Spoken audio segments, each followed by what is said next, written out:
crystals, before, through and beyond. That's quite a field we're going to cover. It is not a blanket explanation of crystals. And I'm afraid that's what we've been doing in recent years. We kind of treat the crystal as something that does something, but we don't know what it does for sure. We seem to feel that it has healing powers, it has powers of communication. It seems to have all kinds of things, but what? And how will you know until you know exactly what a crystal is? A crystal is a living thing. It's not just a piece of quartz. We have some crystals here now that I'll be talking about later on, and they're beautiful. But what good are they? I'm sure that a lot of you have used them for many things, maybe your arthritis or something, but did you know what you're doing? We have to take a look at what tools we're using, where we're using them, do we use them separately or in conjunction with each other. We have to know exactly what we are using before we can do anything sensible with them. If you try to do experiments that I have done, when you don't really know what you're doing, you might have some success here and do the same thing again, but each time it comes out a bit different. That's because you haven't put things in balance. That's because you don't really know what tools you're using. And unless we know, we'll never get anything stable. Now, before the crystal was formed, something else had to happen. We have to go back through time to the beginning of creation. I don't intend to talk to you a bit about the middle life of the crystals or future of the crystals. I'm going to talk to you from the time they were first formed till the time when we will be able to use them sensibly. And so to begin, the first thing that happened was, God said, "Let there be light." And there was light. Now, when God made light, he did it in a scientific way. I suppose the first light he made was his own energy. But he provided this universe with an energy that keeps it running, keeps it going all the time, and that energy is part and parcel of everything. So when he created light, he created it with something. That something was magnetism. Now, I want you to think on, all through my talk with you, of all things being of one substance. They are all magnetism in a different form. If you can accept that and go along with me, you're going to find it a lot easier to understand me. Doesn't matter what it is, just say to yourself, okay, I know what he's talking about. Everything is the same medium. It is all the same energy in a new form. And light was magnetism spun until it shone and became light. Now, the crystals we're going to be talking about, they came from light too. And a lot of the things I'm going to be discussing until we get to those crystals may leave you to understand that I forgot what I was talking about. We are talking about crystals right from the beginning. And the light itself, being magnetism, was in itself the beginning and the end. You've often heard people say from dust to dust. That's a true saying, but we can go a little bit farther than that. We can go from the beginning of light, from magnetism, right through to the end In other words, in simple words, like from alpha to omega, the full cycle. From dust to dust, energy, light, and everything else is made, and back to the same thing again, back to the energy. And if you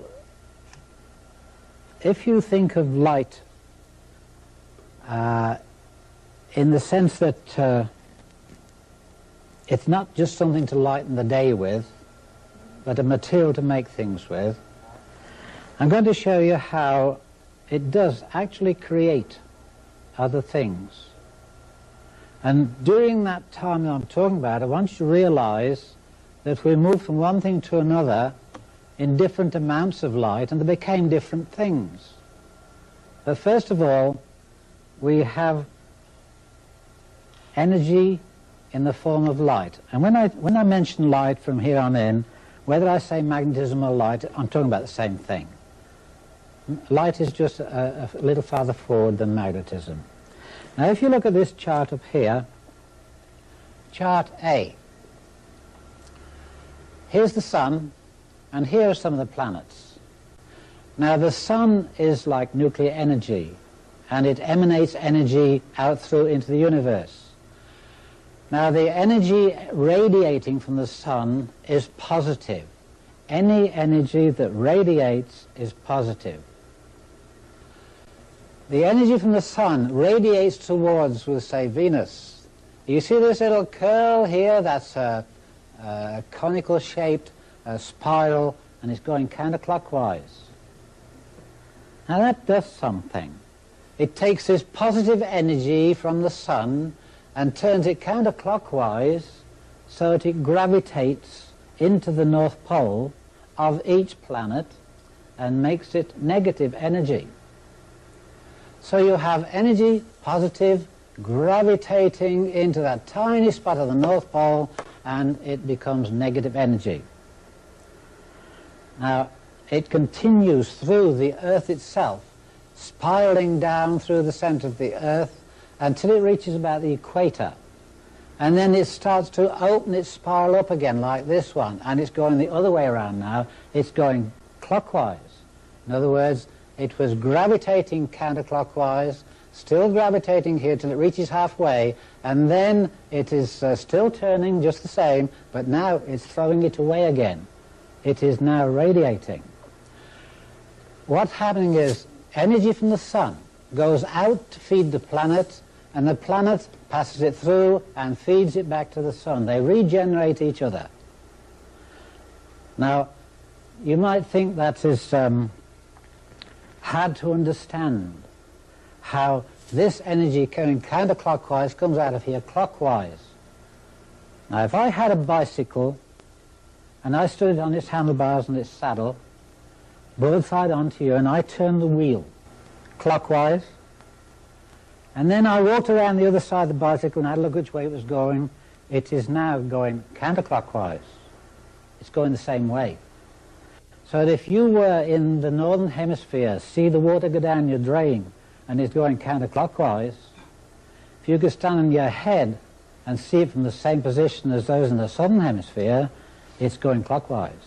It did not change its spiral, it just went, gravitated into small amount and spread out again to go to a large amount. Where it came from, it went back to. You could call that perpetual motion if you like. The rivers, I should say, have been running into the seas from the beginning of time, yet the seas are not full.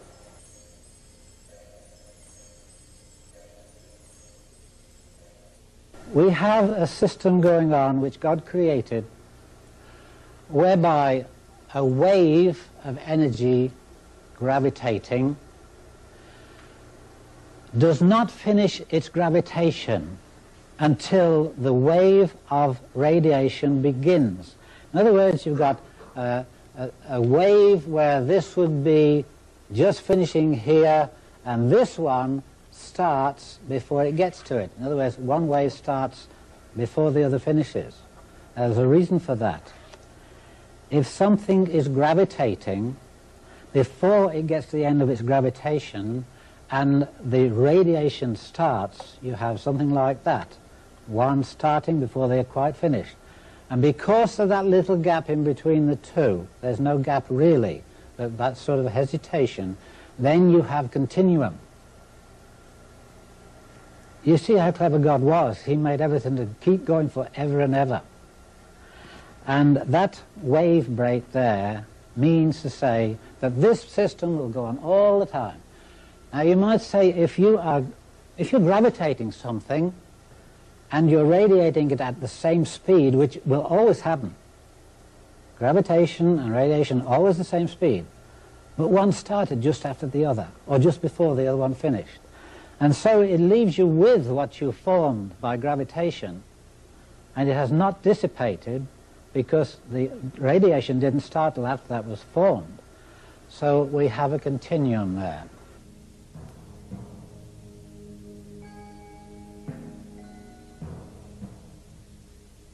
A lot has been said about this energy over the years. You see the scientists talking about quantum physics. And they say that the energy that comes from the sun does not come in a steady flow, always the same. They say it comes in bursts or amounts, quantum amount. Well, they're right in both cases. First of all, the sun sends out its energy and keeps it going, we'll say, evenly all the time, both out and back, and it's non-stop. But energy over, say, a year, 12-month period, could drop a little in strength, sort of a battery going down a little bit. Now, not very much. I'm talking about very fine amounts. But the energy of the universe, or the energy of the Earth, could drop just slightly. And so it was necessary for something else to be thrown in. And that was a little flush of it at a certain time in the year, once a year, not every week or every 2 months or more, once a year. There would be that extra flush of energy to pick it up back into balance again. Otherwise, we would find ourselves going out of our orbit. Things would get worse all the time. So there is that rejuvenation once a year whereby there is a certain amount of energy comes through. So those people who said this energy is not continuous, they were wrong. And those who said that it was quantum energy where it came in bursts were right, but in a second sense. It was only when it was made up. I would suppose that a lot of you have heard when a farmer, around August time, his crops ripen in a couple of days. They're near to it, but all of a sudden they ripen very quickly. And they didn't really know the reason why. Some will say, oh, summer lightning. Well, if you lived in China, you would find that every 7th day of the 7th month on the Chinese calendar, this is what happens. This energy is, the quantum energy is released, and it does balance the Earth's magnetic field again. And the Chinese used to collect, and still do, collect the water from their rivers and streams, and they would save that water to preserve all kinds of fruits and vegetables. They still do it today. We were right when we said the energy continuous all the time, and also there's that little burst to make it up as well.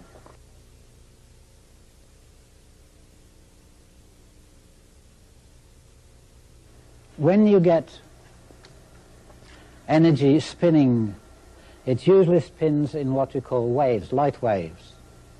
And a light wave really is the beginning of all matter.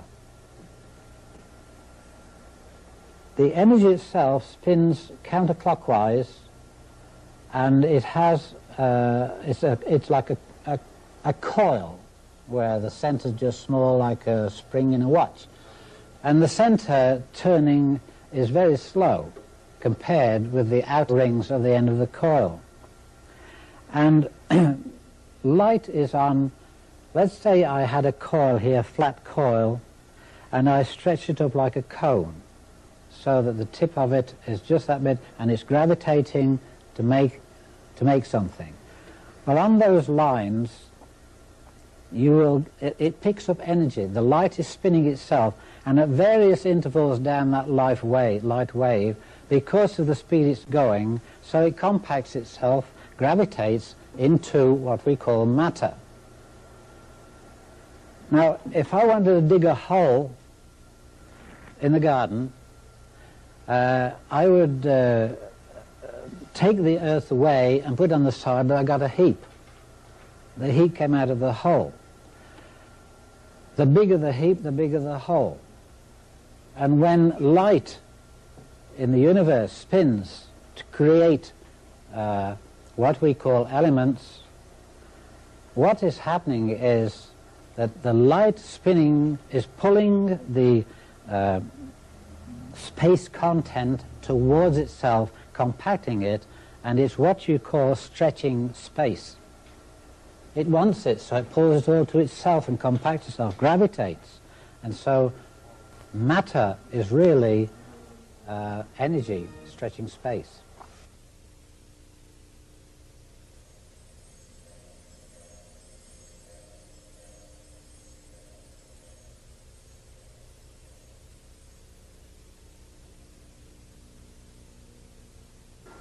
A light wave would be getting bigger like that.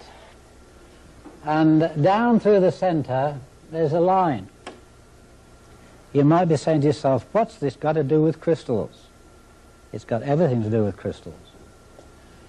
So up here, we've got our first, they're spinning very slowly there, and alpha non is the first one there, just to mention one. But as we come down here, we got hydrogen and we got iron and whatnot, because the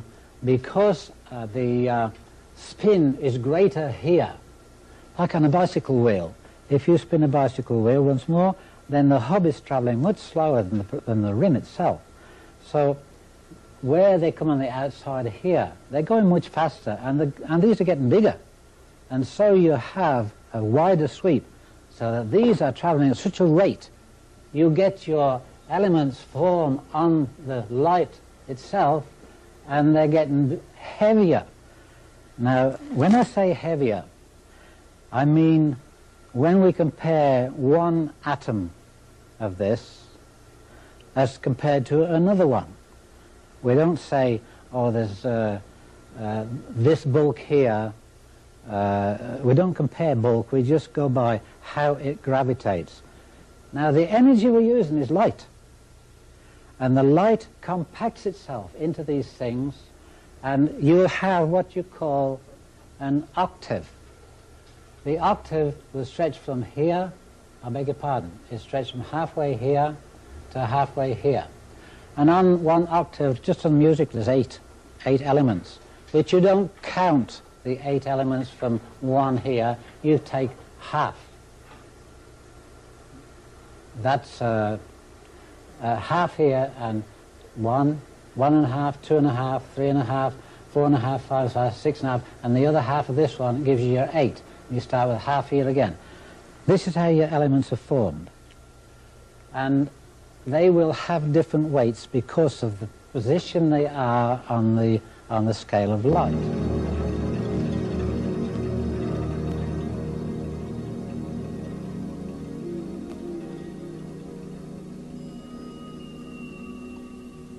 This light here forms matter because it is gravitating.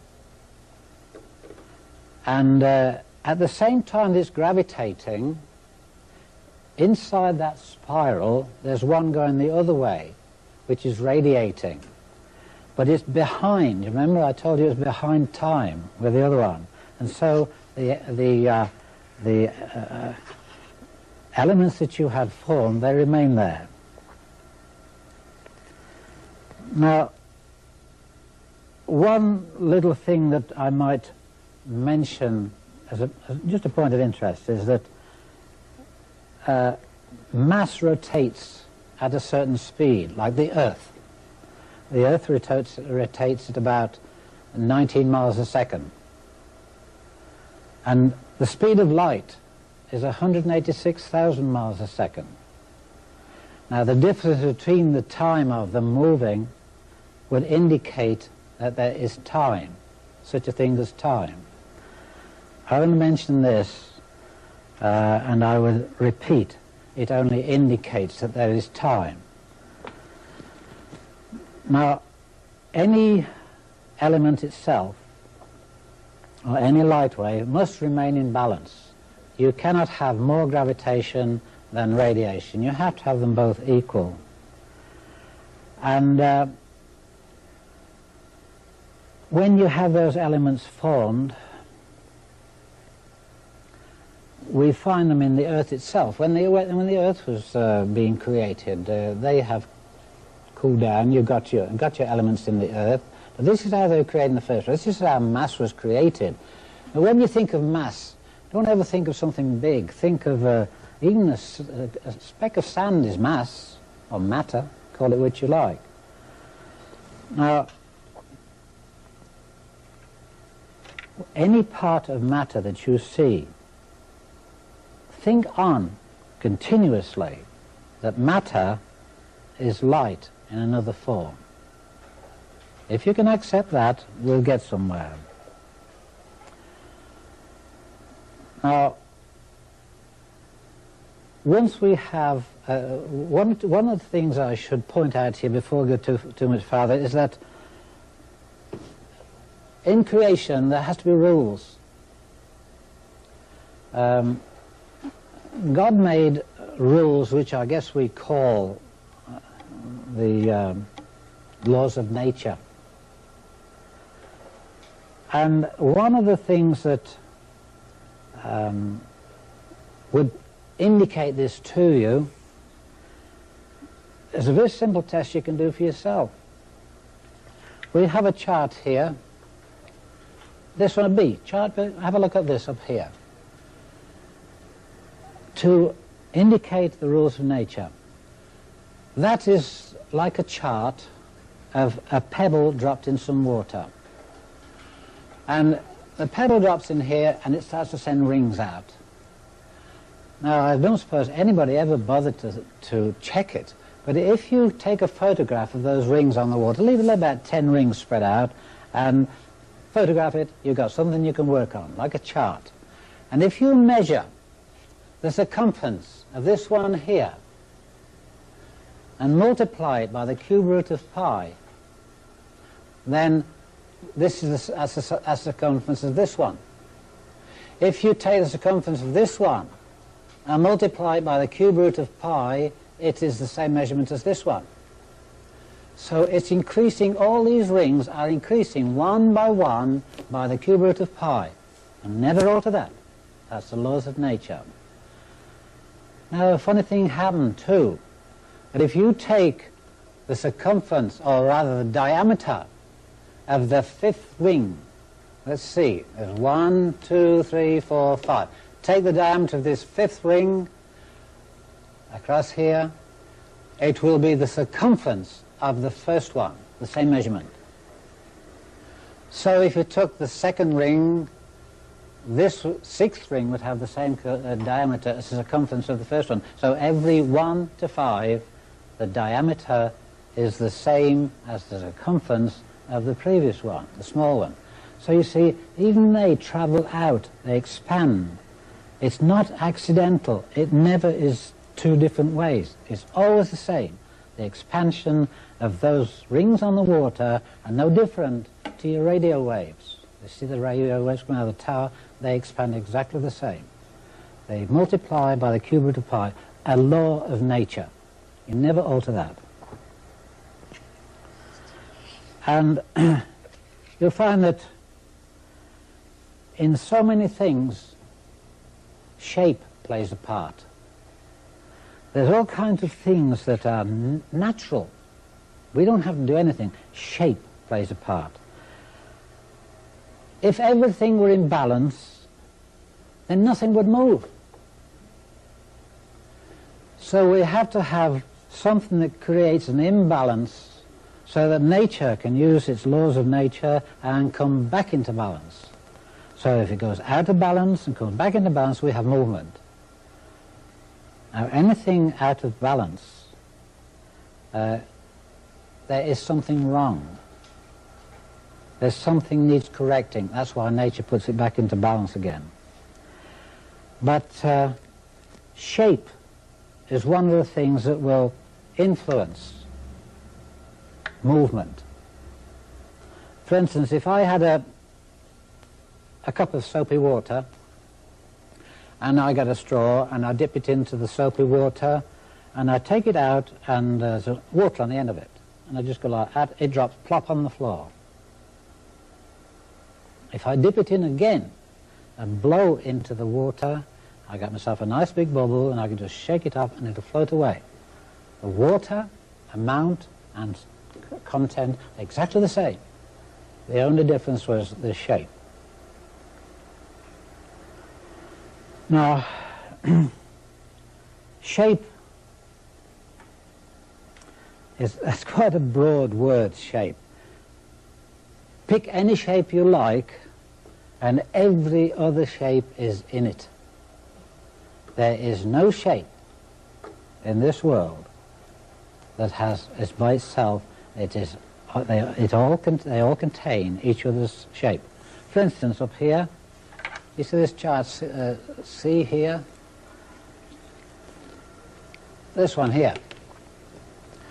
I got a circle, I got a hexagon, and I got 1, 2, 3, 4, 5, 6 circles and one in the center. Now this is the only perfect way that circles will fit close together and leave no gaps. Now in that circle I can have a hexagon, I can have a triangle, all the shapes are within the shapes. Now I want to point something out here that you probably haven't thought of. You remember I said to you early on that from alpha to omega, that dust to dust, okay. In the light spectrum, colours of the rainbow if you like, we have 6 colours. And one in the center. The one in the center is pure light. What happens is that if you spin light, or rather light as it is contains the colors, and only when you slow it down or reflect it in some way will you get the colors out of it. But when I was a kid, we used to play whip and top. I don't know whether you know that, well, that is. In England it was a whip and top, and you hit it with a string and it used to spin around, and we used to paint the top of it different colored stripes, pretty colors. And when that was spinning fast it looked white. When it was still it was different colors. And it's the same when light spins, it becomes pure light, all these join together into the one. Now if you were to take anything like that, you bring it back down to the one. All these 6, they come back down to the one. Now let's take the speed of light. If you were to find the square root of the speed of light about 24 times, you come down to the 1. We always go back. We come from the 1 and we go back to the 1. Now all these performances that I'm talking about are going to be reflected in your pyramids. And one by one we'll put them into use. But to carry on with the the matter that's locked in form, light is locked in form, we have energy entering the earth and it's distributed. Like you can take electricity into a building, the main one comes in, and then you distribute your electricity to the various rooms, the outlets, the whatever, stoves and whatever, lighting, and it's distributed all over the place. Now the earth is the same thing. the Earth has a grid, which is this one here, chart F. This is like a grid of the Earth. All those shapes I talked to you about are in that. You have your circle is your circle of the Earth. You have hexagons, and you have triangles, and then they are laced together. You see, you can come down to a smaller hexagon here, if you can see that. You come down to a smaller hexagon, and you come down to a smaller triangle. In other words, from a big one up here, you can go down to a small one here. It's just a repeat of the same thing down. And what happens as you take from the big area and compact it into the center, gravitation, then you have a stronger energy in the center than you have on the outside. You'll never get much strength in a large nucleus like you will a small one.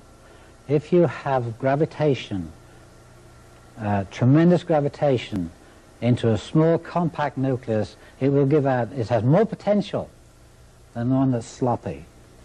So that on your light wave there, the ones that were turning slowly, they weren't compacted enough, and so you got light elements like hydrogen. And the ones that are lower down on the larger scale of that light scale, where they're whizzing around, you have such things as iron and copper. They have gravitated to the center until they are more solid, if you like.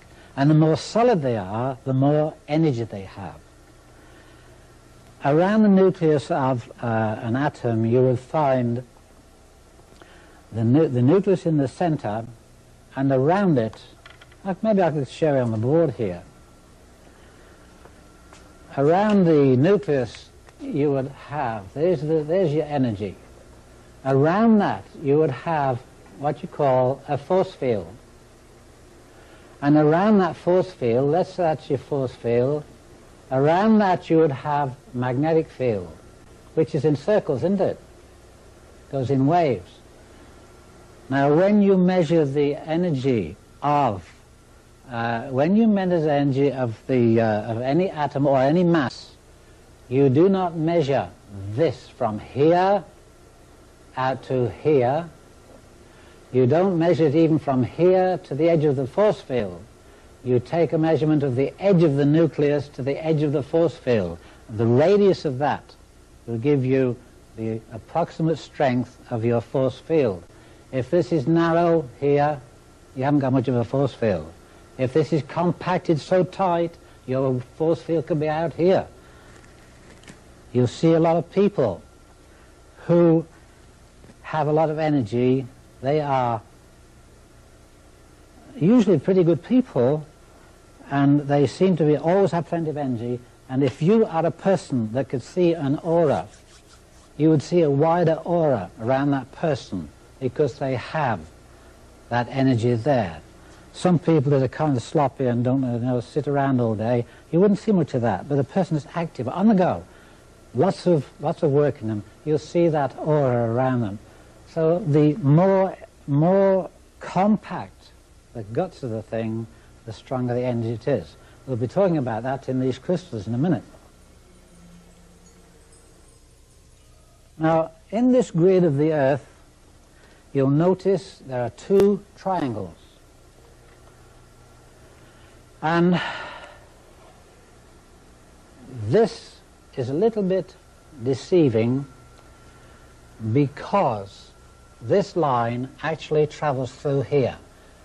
But on this triangle here, this line should not travel through. This one here should be on the top of this one here.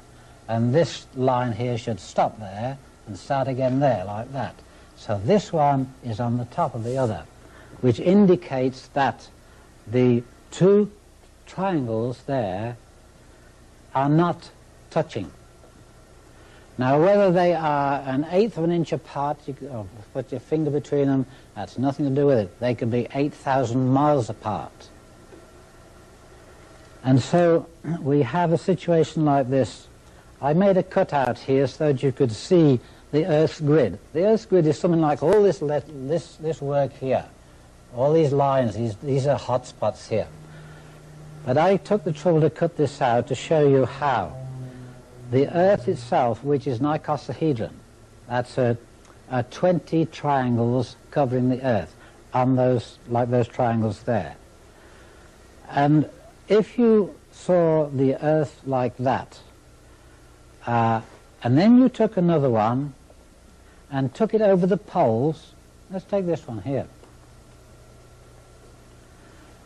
Say you took this one and wrapped it up over the top of the pole to the other side. If you could see through the Earth, it would look like that. Okay? What do we have there? We have the Star of David. I have asked rabbis, priests, all kinds of religious people to try to find out for me what the Star of David is for. The usual answer is, well, it was the insignia, if you like to call it, or the logo on King David's banner. That's not good enough for me. This very grid here indicates that the Star of David, we'll talk more about it as I get into the crystals, this indicates very strongly that this one influences the other side of the Earth, and we have a working mechanism whereby one plate on this side of the Earth is working with the other. The sign of David is the sign of all energy. But these triangles here are not just flat, they're three-dimensional. Like this little one I have here. There's a triangle that you see. Now that fits like that into the Earth itself. 20 of them all fit to make what you call an icosahedron. Something like that, okay? Not going to deal too much on that. But they all face into the center of the Earth. Now from the outside we see the energy gravitating, it's big on the outside, gravitating into the center in this fashion. You see the coil, there's the coil there, and it's gravitating to the center. But it doesn't stay there. Then it repeats and goes out the other way to radiate away again. When this goes into the center of the Earth, it is facing another one opposite it. The points come together. And so you have this going on here, that going on there, and you create a situation like a bar magnet where the center of the bar magnet is neutral. This is positive maybe, this is negative, and they come together, but they don't touch, they go to the outside, they keep in and out, but they do not touch. Now, I'm going to come back one moment to the light wave here to indicate to you and give you some kind of proof that everything is of the same energy.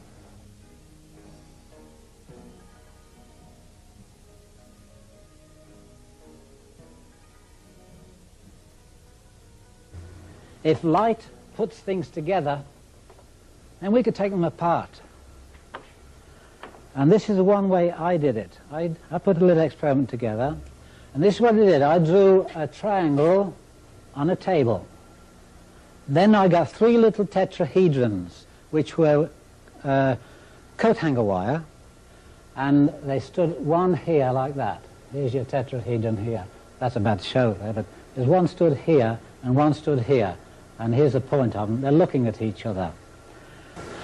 Let's put it on a plane. There's one standing here, and there's one standing here, and there's one standing here. Okay? Now, of these 3 tetrahedrons, they're only about 9 inches high.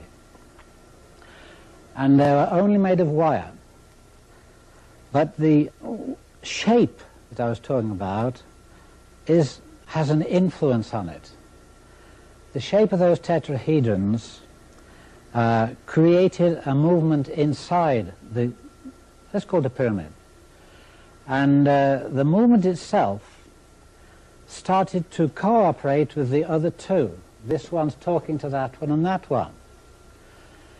Now, I put a little wooden arm here. I'll draw it sideways. It's like a lamp post, a wooden arm, and this arm stuck out. And on the end of here, I hung a piece of string with a small piece of zinc, pure zinc, about 2 inches long, 1.5 inches wide, and 1/16 of an inch thick. And I hung it here, like that. It was over here, stood here, and it's hung down there.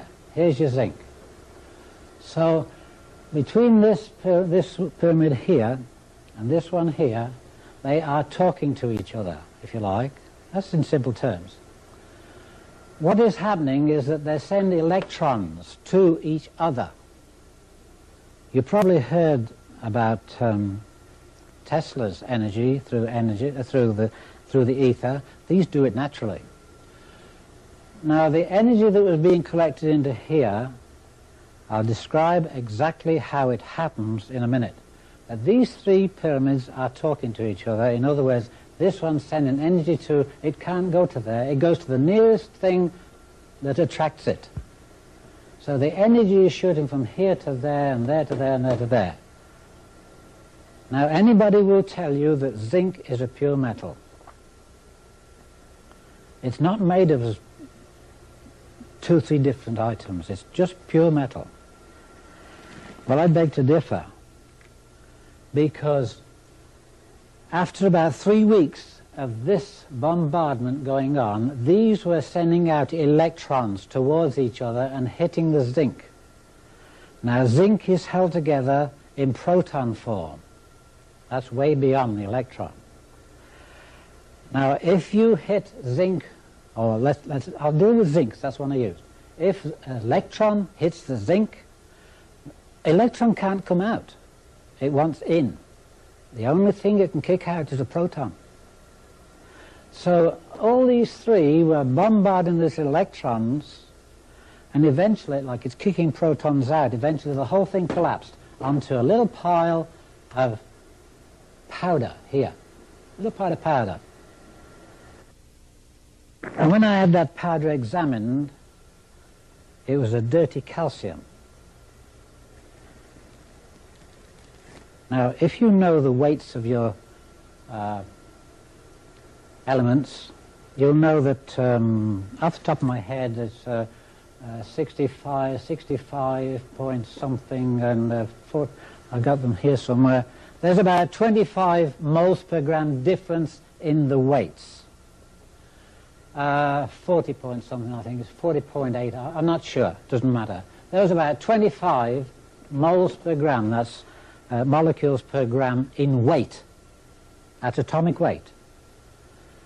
So if you took the same amount of each, this would weigh one, that would weigh that, and one would weigh that, because this one here, your calcium, was found higher up that scale on the lighter side than the zinc. That was farther down here.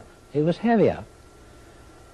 Now, when I saw the difference that I had in weights, I tried to find something in the periodic tables that had that weight. But what had I removed?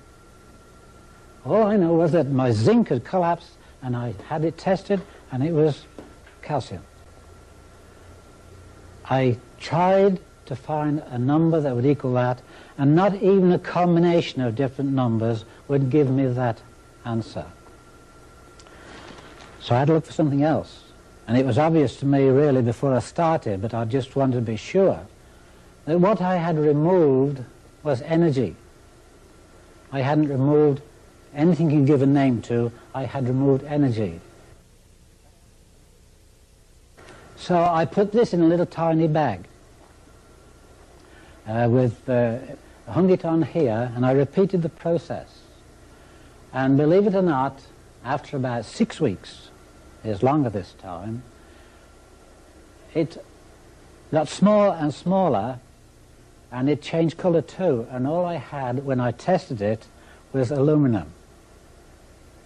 I'd come from zinc to calcium to aluminum.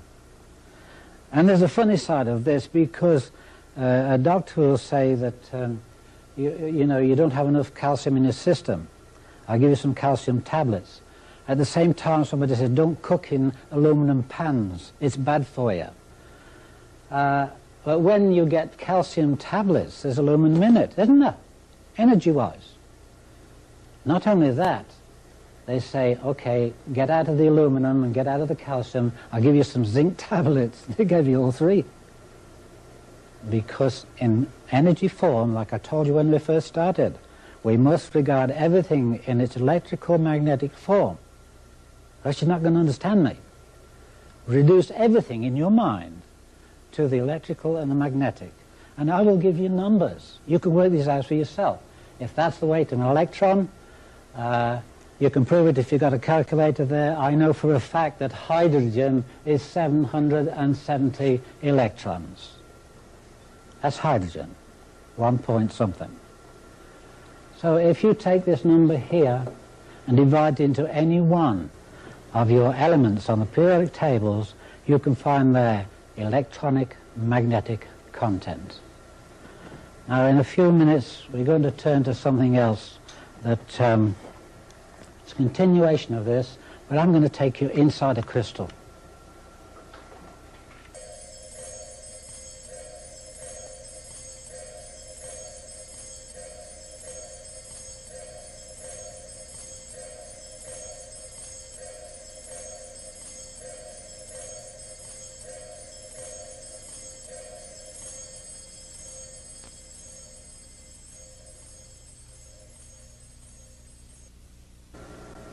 I suppose if you wanted to buy a house, you'd want to look through it.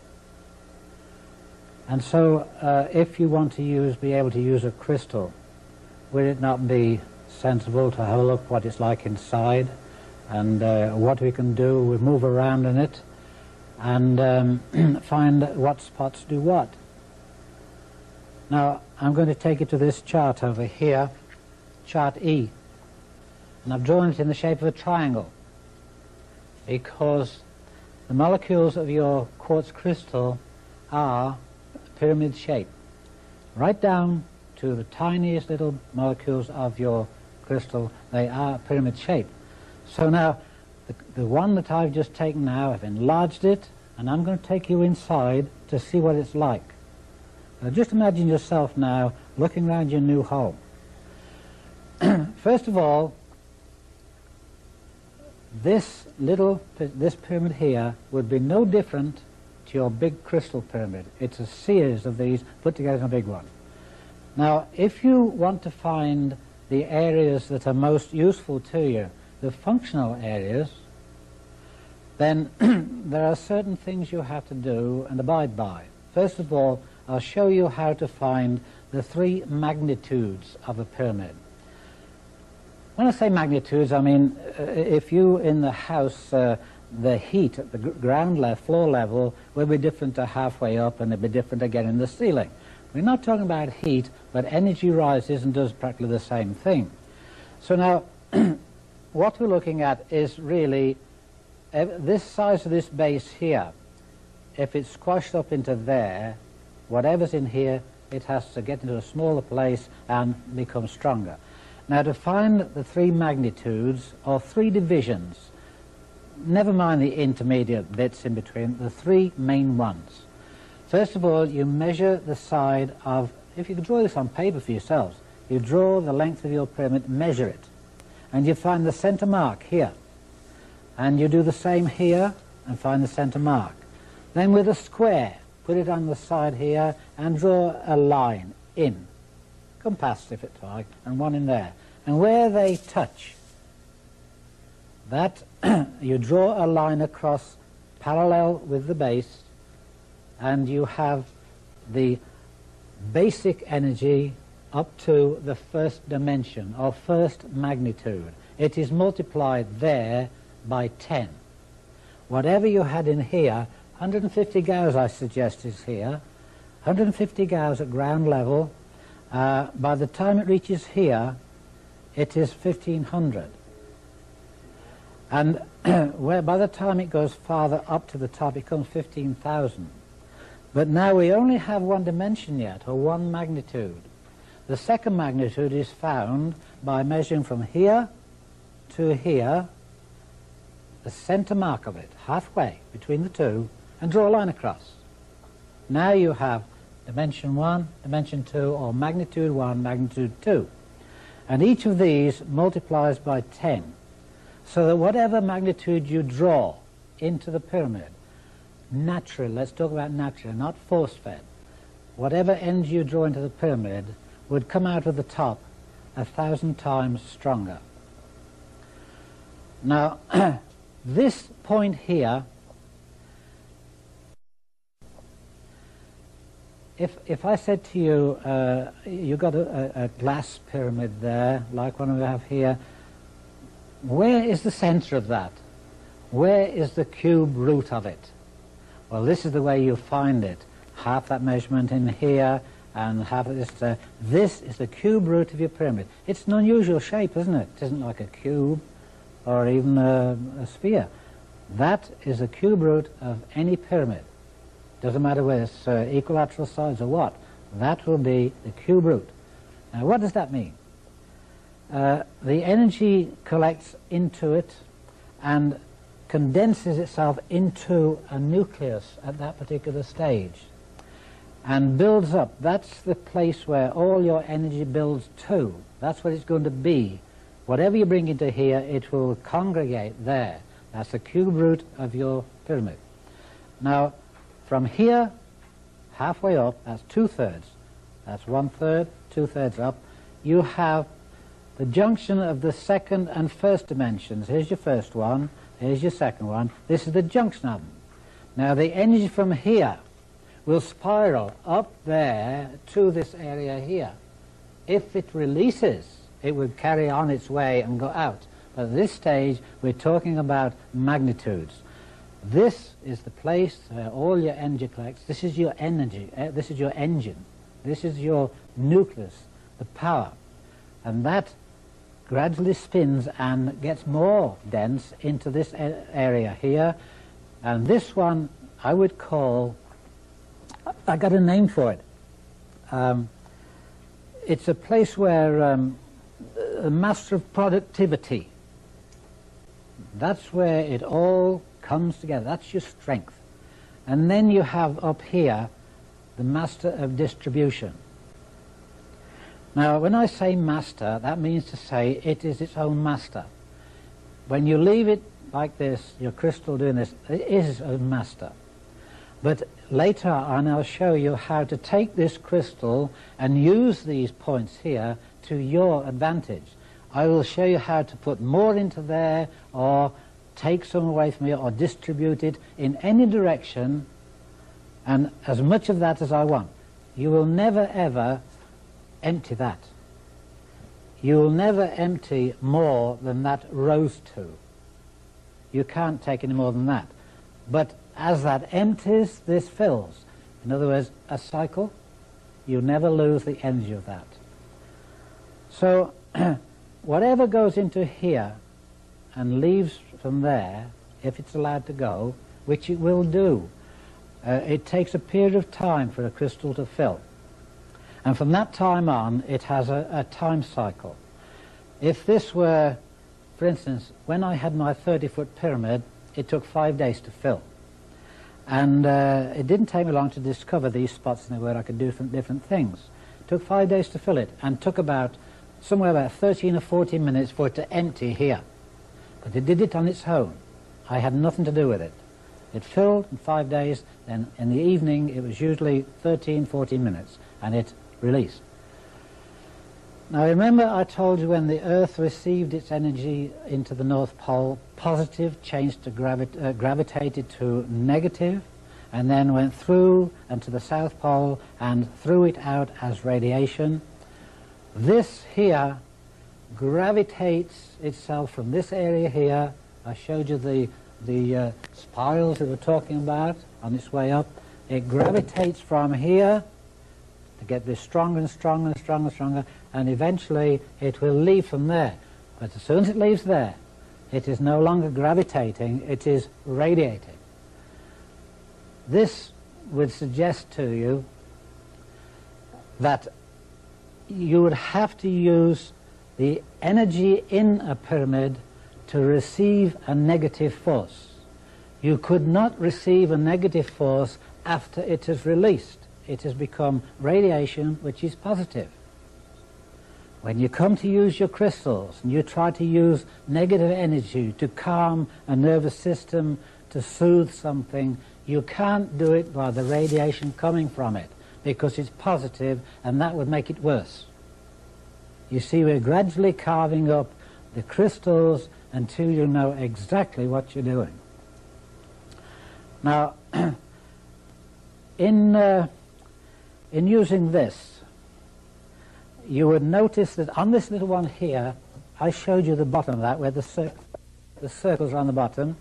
Well, imagine this circling here. It does not reach the extremity of this base there. In every crystal, no matter what size it is, or pyramid if you like, there is that much there on the outside. It never reaches. In other words, the circles will touch that, getting smaller and smaller, but it never comes right to the edge until it gets to the junction of the first and second dimension. And then this is all full. It's touching all the way. Now, let me see.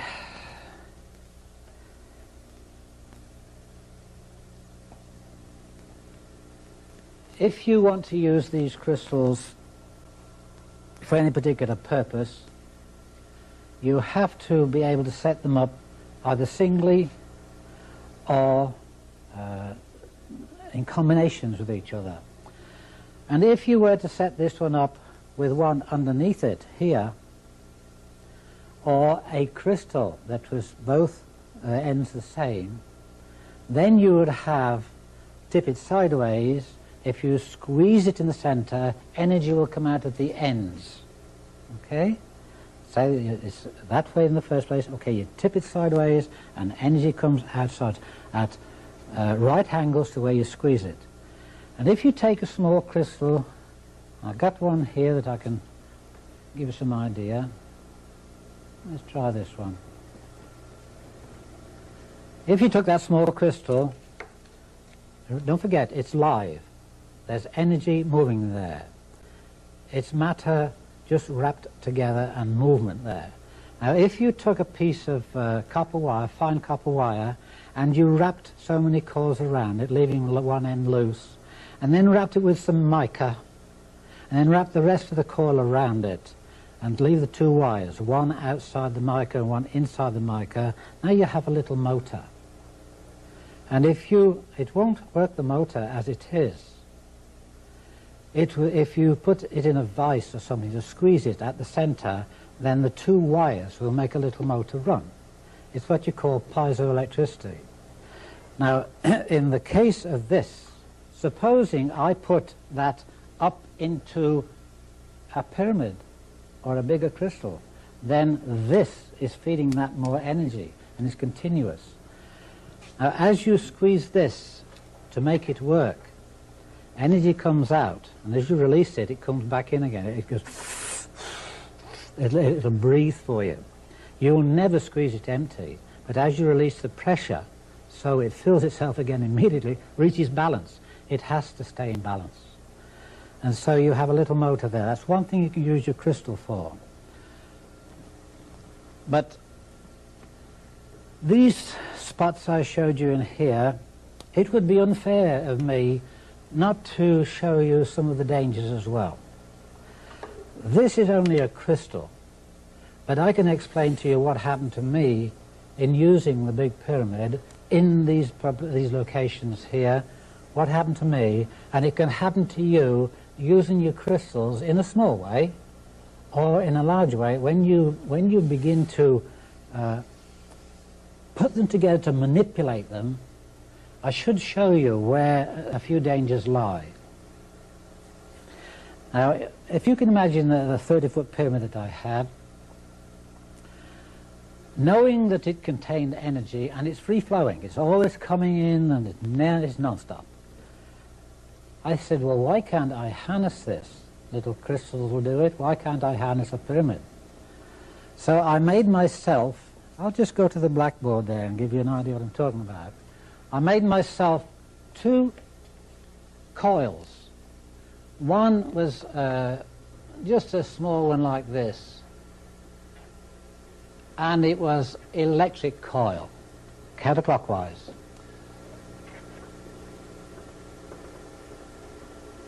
And I hung that in the top of the pyramid.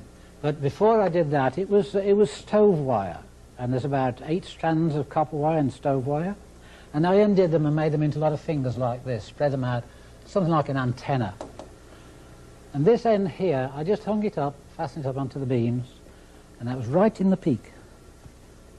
Now I went downstairs, and I had a spare piece of plywood, quarter ply, and I made a magnetic coil with old antenna wire. It was double wire. And I put one end straight through into the earth, and so looking at it like this, it stuck through there, and my coil is on here like that. And the other end I left standing up to connect. One's into the earth. Now all this wire here, it's only quarter ply, and I used 2-inch staples. The staples went straight through the ply and gave me a better ground. This was also ground in the center. Now, there are many things that have happened to me in my time that I can't really explain. There are many things that I have known, but don't know how I know. And this is one instance where this happened to me. I knew I had to connect these two together with some natural wool, sheep's wool. Nylon was not what I wanted. And so I got hold of some ordinary wool, and I measured it out. Up the stairs go right to the top. I measured it out so it hung from here to within 6 inches of the floor. Plenty to fasten to that and to fasten to this. Now I stood on some steps up there and fastened that to there. I just wrapped around and tied it round. Simple. Nothing clever about it, just fastened it to this copper wire. And I hung this down through the steps, through the stairway, until it was hanging down, but it wasn't touching the floor. I went downstairs to connect this to that, and as I caught hold of that, it threw me 20 feet across the floor. I'm 180 pounds, and it picked me up and threw me 20 feet across the floor. I got no skin on this elbow here and all down my leg here. And I lay there for about 5 minutes at least, wondering what happened to me. All I had done was touched a piece of wool. Now, this wool had gone through, it wasn't even connected to this, it had gone through my cube root of the pyramid, which was about here, and up to the point, the second magnitude there, and that part was connected. And when I touched that, I grounded the whole damn thing, and it threw me 20 feet across the floor. I didn't know what had happened to me, and the result of it was I took the whole thing to pieces. I still have the parts. You can have them if you want them. And I realized that I was fooling around with something I didn't really understand. It taught me a lesson, but it also meant that I could stand here and tell you, don't fool around with these crystals until you know what you're doing. Theory is all right, and you've got to put it into practice. But be awfully careful. Make note on these things and these things, and you'll be able to use your crystal how it should be used.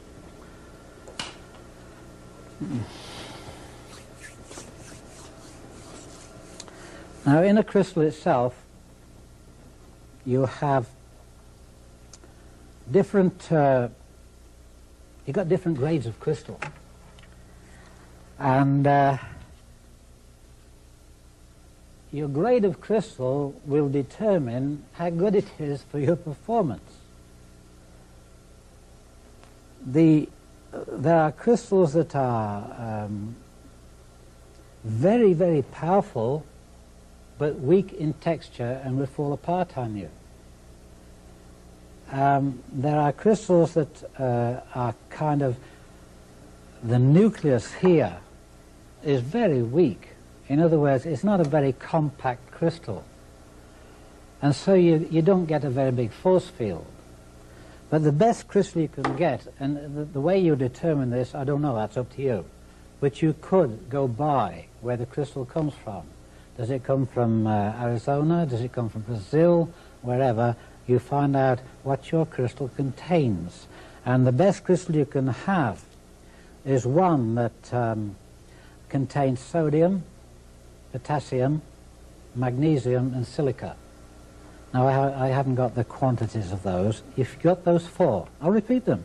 Sodium, potassium, magnesium, and silica, you have the best conductivity. Now, a lot of these crystals have impurities in them. And if they didn't, you'd never see a color in them. It's the impurities that give you the colors, strangely enough, but that's so. If there's no impurities, you wouldn't see the colors. The amount of colors you get in your crystal, there's 6 altogether, and a clear one. You remember I told you on the chart how all the 6 became pure light? Well, we have to still remember that. And the colors that come into the crystal, the visible light, they would only occur where the correct frequencies are in that particular crystal. I was explaining to you the best type of crystal to get for the best conductivity and the best performance. So the clearer the crystal you get, and then of course the clearer your colors. Now the 6 colors themselves, you should make a note of this, because you are going to have to use these measurements when you come to use your colors in the crystal. I would hope that by now you can see the crystals you've got are not to be used like you have probably been using them. You have a new idea how to use crystals. Now, there's a difference between the amount of energy in a light wave and the length of it. We measure light waves in the smallest amount we use is called an angstrom. And I have some numbers here that would tell you when you come to the point of choosing the color to put through your crystal, or choosing the color you want from your crystal, you must have the frequency that will give you this measurement. I'll go back across to the blackboard again, and I'll very quickly write them down so that you can make a note of them. I suggest that you share with each other when you get a chance. Okay, the frequencies and harmonics. We're dealing with the frequencies. And the ultraviolet range, that's outside the range you can see. They go from 2900 angstroms to 3900. Now I'm just going to cross the zeros out. Now violet, that one will be 39. That's from here, okay? 39 to 45. Then you go from 45, that's for your blue, to 49. And then you go to your green, which is 49 to 55. And from the green you go to orange, yellow, I beg your pardon, yellow, 55, orange I should say, what am I? Yeah, yellow. 55 to 59, 9. And red, orange is 59 to 63, 59 to 63. And then you go to your infrareds, which you can't see. And that's from 63 to 10,000. You can copy those down and be sure you remember them, because you can probably obtain them somewhere else anyway. But these are the frequencies that you're going to have to use. And also you'll have to use those frequencies in the harmonic sense as well as the energy sense. Now, when I speak of harmonics, that's the sound that the frequency makes. If you wanted a certain note on the piano, you go up the piano till you get to it. You do not get that note one before it or one after it. Only on that particular place do you get that harmonic. And it is the same with nature. There are places with the laws of nature where things happen every time, always the same thing, and there's nothing you can do about it. You can come to, we'll say, when we're talking about the elements, in between the elements you have degrees before you get to this one. Now this element here is always that element until it gets to the other one, adding bits to it. In other words, the in-betweens. They call them isotopes. That's in between this frequency and that one. Now, the harmonic is something that you're going to have to use. If there are any musicians amongst you, you have a head start on everybody else. But I'll give you some harmonics that are most unusual for you. One is the speed of light. You know it's 186,000 miles a second. Well, it has a harmonic. And the harmonic is 1439. That's the harmonic of the speed of light. I can't go too much into these. I'll just give you these because you'll be able to refer to them later on. Now, if you have a speed of light harmonic, you also have an anti-speed light of harmonic. And the anti-speed of light harmonic is 6950. 6950. These are round figures. Now, gravity acceleration. You're going to have to use that too, believe me. It will all come in your crystals. Gravity acceleration is 2545.5. That's gravity acceleration. Now what do we have on the other side of it? Anti-gravity acceleration, which is 3930. That's the speed of light, anti-speed of light, gravitational acceleration, gravity, and anti-gravity.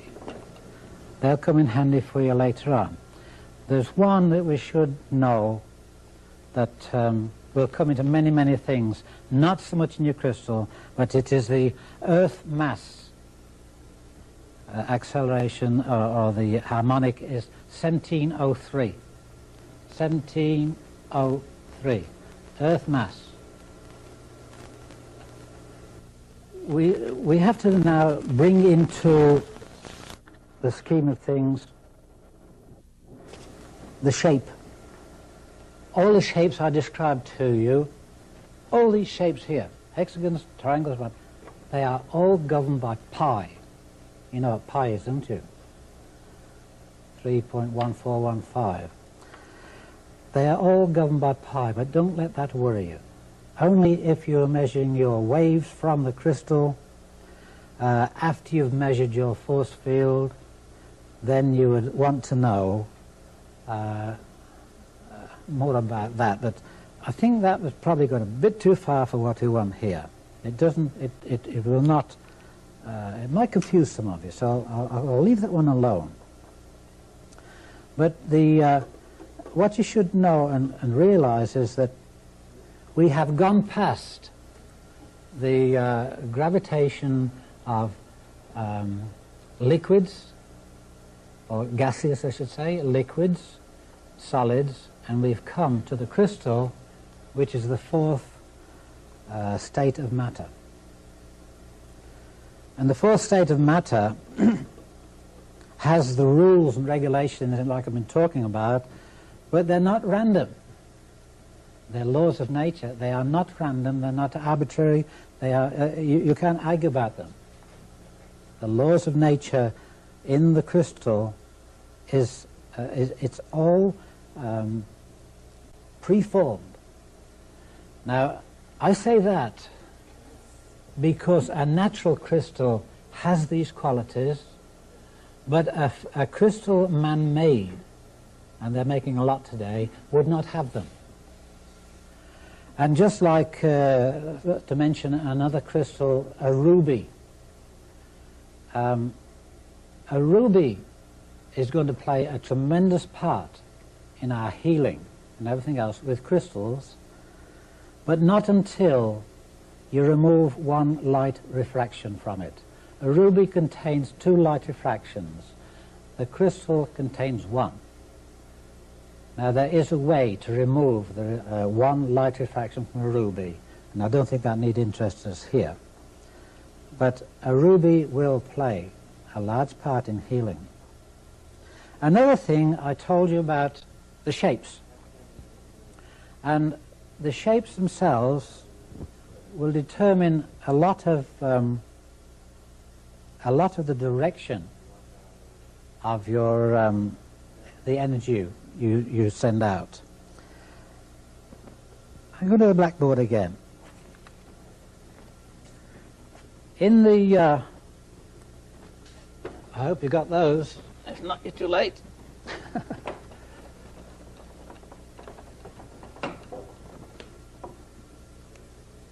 When you take a stick, here's some water. When you take a stick and you dip it into the water, like that, it does that. Ever noticed it when you was a kid? Always bends. Now, it will bend more when this is thicker than water. So you stick it in syrup, it'll bend a lot more than that. This is what you call, this light does the same thing. When it goes into your crystal, it hits your crystal and it bends. And that's called light refraction. There is an angle of light refraction which is there, but don't bother about that. That is light refraction inside your crystal. But when you use the outside of your crystal to direct your beam or whatever, the way you facet it will determine at what angle you send your beam out at. I've got a chart here, if you follow me across here a second, and it shows you some little different angles here, look. The angle of this one, it points up there. This is your reflection off that side or any side. The reflection is that angle there. This one is thinner, and the angle is entirely different. And this one is much steeper. So however you facet your crystals, that's where your light will shine, because this is reflection, not refraction. Now, light refraction is not energy projection. There's a difference altogether. I don't know whether you know, but light itself doesn't go anywhere.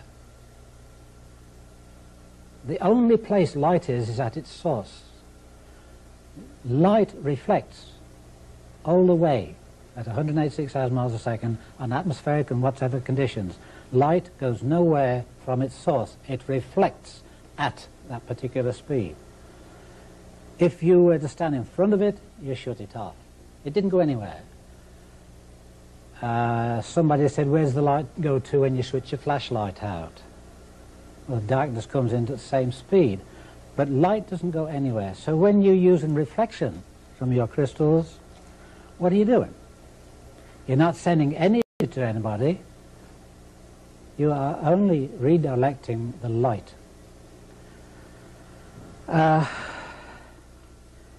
If you want to send your reflections out for, we'll say, a certain color, and you're not going to direct it, you're going to send it out to a person. There's color. It's nothing else but energy. Color is light, it's spun into color. Magnetism in color. Therefore, if you play magnetism with no color onto a person, you're helping them. They'll absorb it into their system. If you're reflecting a particular light, one of the lights of the spectrum, onto a person, then that strength is more than just magnetism. It took a certain amount of that energy to make it that particular color. And so you direct those lights to that person. But there's more to that to come in a minute. Now, if you want to have a crystal, I'll go back to the board again. If you had a crystal that was, you say you faceted it with four sides. Let's see, like this. You facet it like that. You got 4 reflections. Now those reflections go out at a certain speed of or beats per second. You know that energy is not in a piece, it's all like dots all joined together. And this one here with the 4 faces would send out 4 beeps, if you like, per second.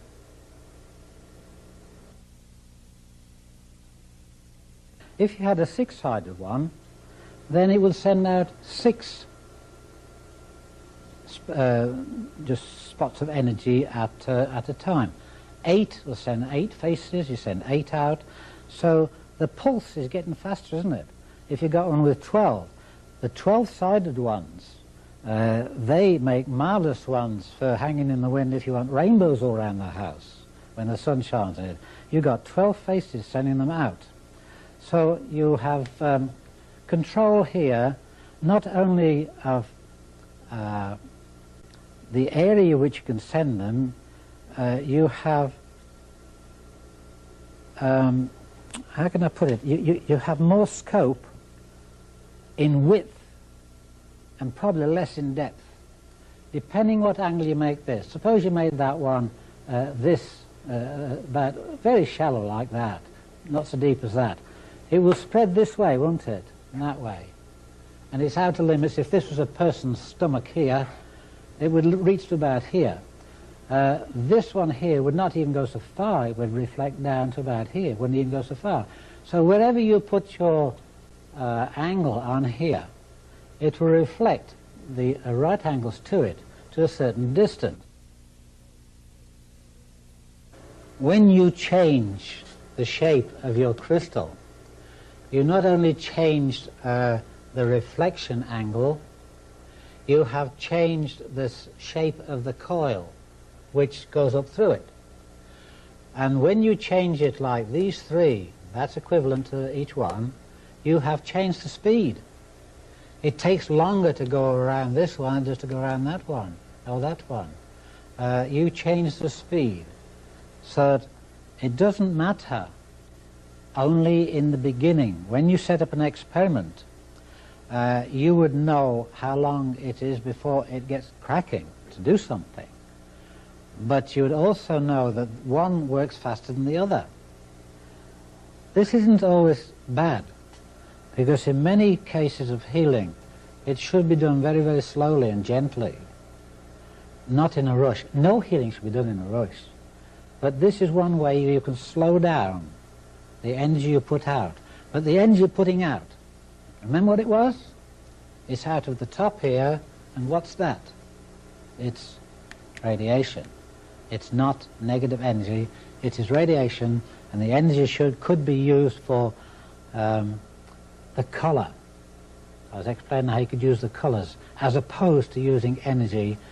I'll show you how, in a little while, how we can direct a color into a person without losing any reflection at all. The faceting I've talked about, except the spheres. I'm going to pick one of these spheres up again to show you. Here's a nice one. Now that doesn't give out any colours at all. It would multiply light that goes through it, but it's unmanageable. And a crystal like that, if it was set up in a certain circumstances, in conjunction with the cube root and the first and second dimension, the distributor, if that was set up at a certain angle with an amount of energy coming through, so it's quite strong, and if the sun, now I'm not talking electric light, if the sun hit that at a certain angle, It could cause devastation. I don't think I want to go into more into that, but I think a lot of you know what I'm talking about. A crystal like that would cause a lot of devastation. If you take the crystal and cut some off it, then you can play all the light through it and magnify it down here. If you turn it over with the round to the top and the flat to the bottom, then the light that comes in here spreads itself out, and it's the flat bottom like that sends a circle of energy down. So if you turn it over, you will send a very fine ray, like a laser, down. Now if you played that laser into a second one down here, which had a flat top, this has been multiplied 1,000 times. What went in there, multiplied 1,000 times coming out here, and that hits this one down here, and once again is multiplied by 1,000 times of that one. And then, of course, you have to know what you're doing, because you have to realize what you could be doing down below that one there. There's no problem if you watch what you're doing and set things up before you start them. Just don't play around with crystals. We've got some more to go yet, but I'm trying to instill into you caution. Always have caution. I have hurt myself several times by being too eager. You have such a choice to go to. Now, included in those choices, you have other things. You have 6 colors and the 7th, which is the pure light, and then you would have the dimensions or the magnitudes to multiply those colors, and you would also have reflections. You have so many things going for you that the combinations, it's hard to believe how many there is. But you have to take this into consideration. Do I want depth? Do I want broadness? Do I want to go inside that person 6 inches or just half an inch? All of these things, when you understand your crystal, when you come to get them faceted, then you should think of this as have the crystal faceted for what you want to do with it. It's obvious that you have to have quite a selection of crystals so that you can have a choice. Now, a person is not two-dimensional. A person is three-dimensional. You notice I've turned around to healing, eh? Because that's what we really are looking at. If the person is three-dimensional, why would you play a flat energy onto that person unless it was, say, for a skin disease on the surface? Why would you not play it into the person because they have depth, they're three-dimensional? These things you have to think of. Now, before I go any further on that, I'm coming back to it, before I go any further on that, I have to once more warn you about things you shouldn't do. Any one of these crystals here, if I may just point to one of these. Take this one. If we had, and this happened to 2 very good friends of mine, and they had a crystal like this, and they had a pen light flashlight, and they had it on the table like that, and they shone the flashlight onto it to look what happened here. The light that went in was of a certain strength. The one that came out was multiplied 1,000 times. The man burnt the retina of his eye badly, and 2 days after, if the wife didn't do the same thing, he was wrapped up, his eye was patched up for about 10 days, and his wife about a couple of days. It wasn't so bad. But see, if you don't know what you're doing, don't do it. Always have that bit of caution. I've hurt myself once or twice because I didn't look at what I was doing first. What could be the result? Now, don't ever shine a flashlight at one of those. And another thing is, you should never have these things. We take this one here. that doesn't send out any colours at all. It's got no windows in it. But that one there, if you had the sun shining on that and you put it close to something, you can see the light come very brightly at the bottom. It's 1,000 times stronger from what's going in to what is coming out. If you cut it in half and make a flat,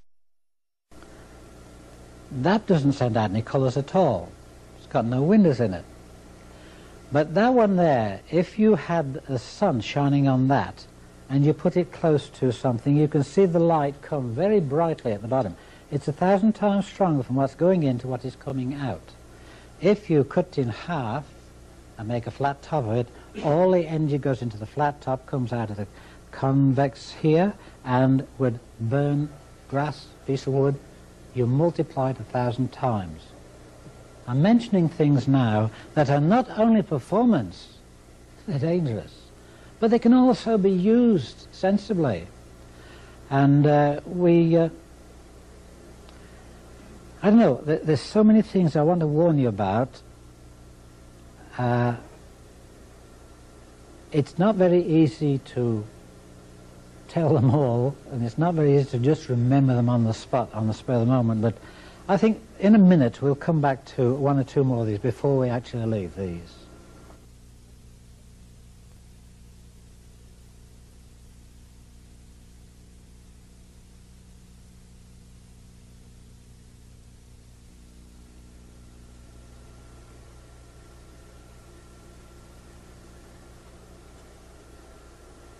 We've got a beautiful sample of crystals here. As far as ornaments are concerned, I wouldn't know which one to choose. I like them all. But my job is not to just like them, my job is to understand them. And I'm sure that some of you have crystals like this that you have used maybe to meditate with. Now, if you've just obtained a crystal, whether it's from a shop or from somebody else, before you should meditate with it, you should clear it. By that I mean you should erase everything to do with anybody else that ever touched it and instill your own energy and your thoughts into it. And you do that so easily. You take your crystal and look around it. You can find two, if you can't find holes, find some dents in it. And I find two here. Perhaps you can see them. They're not very deep, but they'll do for what I want. And I take two fingers and I put them on there, on those two holes, and I would ground it to the table or anything else. And I would just hold that for maybe a minute or a minute and a half. And it would take out all recordings that other people have put into it. Whether they knew they were doing it or not, it's nothing to do with it. It has registered in there like a computer. I am erasing its memory. Now that has been there long enough. My thumb has grounded it. These two fingers, one positive, one negative, have made complete three-point contact. Now this crystal is mine. I have now cleared it. It's mine. Now I fill it. And I can take this crystal in my hand and I can fill it now with instructions. And if this were my crystal, which of course it is, when I filled this crystal, do you know the first thing I filled it with? I filled that crystal with love. Because out of love comes healing, caring, and you'll get a better performance from the crystal itself. You're putting yourself into it. If you want to put evil things into the crystal, you can do it. But I put caring, thinking about other people. And this will respond to me because it is now attached to me. I have instilled into it the things I want to do with it and the things I want it to help me with. Now, you can't sort of put into here a story. You give it instructions. And the instructions are done with thought and caring. And when you have given it instructions, you know in the crystal itself it is live and taking what you gave it. But now you ask it some questions. This is exactly the same as a computer, but like a computer, you have to put something in before you can get any answers from it. I put all kinds of things into here, personal things. And from those things I put in, I weave a network, a grid if you like, a series of computations, and it will give me answers, not in words, but I can feel the answers. If I said to someone, do you like that color? And they didn't answer you, but they pulled a face, you know they don't like it. If you said, do you like that color? And they smiled, yeah. So when I ask the crystal something, it will indicate to me the forces in here will go through me. I can feel it. And I don't get words, I get indications or guidance if you like. So a crystal is not something to play around with. It is not a toy.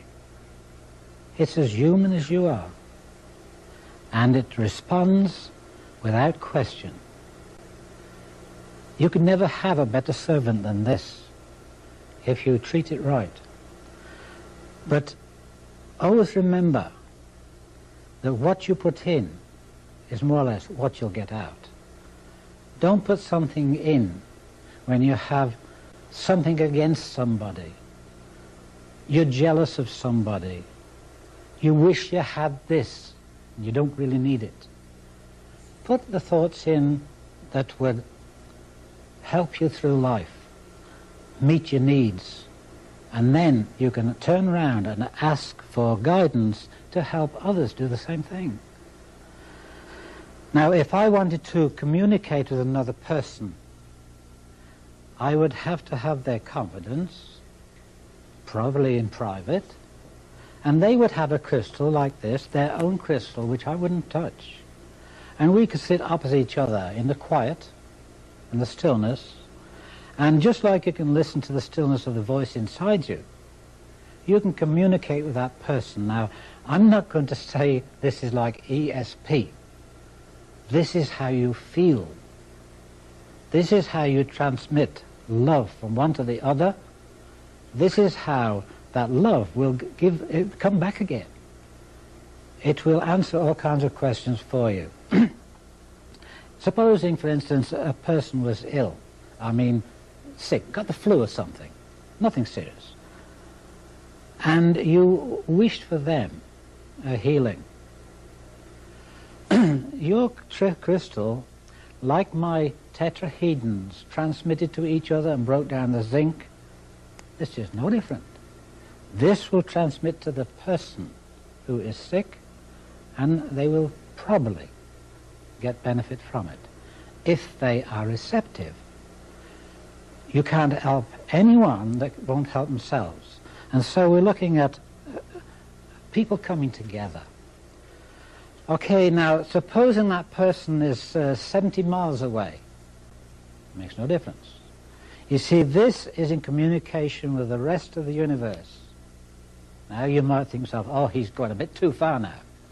Well, you think what you like. I say that this is in touch with the universe. And there is nothing in this universe that is not in touch with everything else in the universe. If I can look back over the years and see my relatives, how many relatives have I got in the 100 years before that have spread out across the world and I don't know them anymore? We all came from different wombs, but we're all related still. And so you don't carve this out of the universe and separate it from it. This is a live thing that will talk if you know how to talk to it. Now, there's such a thing as people touching your crystal. That's taboo as far as I'm concerned. If you give them permission, okay, you can handle it, but then when I got it back, I would clear it. It's a simple process. The only thing is that you've got to start all over again and build that back up again. So this crystal would be mine, and I would respect anybody else's too. Now, a lot of people that have been to talk with the crystal skull. And a lot of people that would ridicule it, and a lot of people understand it. But I don't think you get anything from the crystal skull unless you went with the same attitude that I went to this. If you go to it with love and caring for somebody else, usually you go to it for somebody else, not yourself. You always put yourself last. You don't count. It's the other person that counts, and that's why this will respond to you, because you are caring for somebody else. It comes back because in the caring for them, they care for you, and they spread the word, and everybody cares for you because you did that for them. So you can communicate at long distances. If I wanted to communicate with someone in New Zealand, and they have a crystal, I know them, I can communicate with them, and I would never hear a word. But you know, probably within 6 or 8 weeks, I get a letter, right out of the blue. It maybe mentioned nothing about crystals, not just average talk, and I would get a letter right out of the blue. You will find that if you treat this like a person with respect and caring, it will do so much for you too. It isn't a one-way thing, it's reciprocal. I'm just going to look at across here.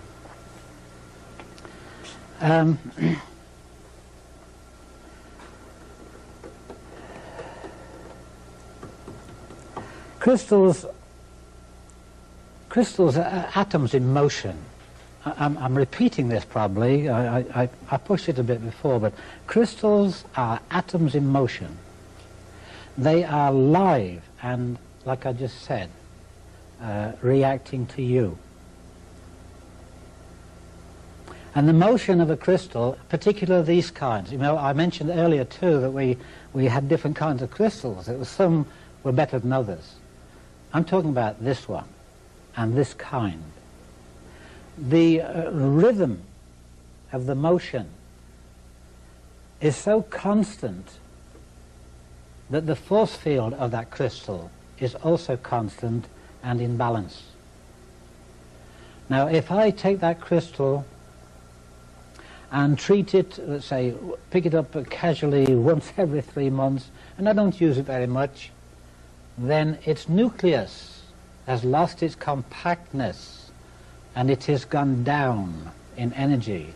And so you take your crystal and use it continuously, and the nucleus of that will have a far greater force field around it. And you have a crystal that you can reach farther with. There's so much you can do with it, but don't just put it down and forget it. It needs your attention. It's like a computer. It's dumb until you put something into it, and then you get something out of it. A computer could never do what I can do, because that can't give you caring and love for other people. This can. So those of you who have crystals that you want to use them for something like this, do it that way, but do it sincerely.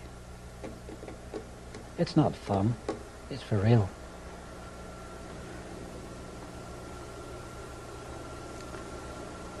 Now, I'm going to deal with energy as a whole. I'll give you an instance that happened to me when I had my big pyramid. I was always doing experiments, and so you never know what you're going to come up with. And in those days, I was a greenhorn. I didn't know too much, and I thought to myself, I knew that with a mirror, I could reflect energy, magnetic energy, just the same as sunlight. Well, what is sunlight? Isn't it magnetic energy? So with a mirror, I can reflect energy away at an angle to the mirror. And I thought, I could. You want to use them for something like this. Do it that way, but do it sincerely. It's not fun, it's for real.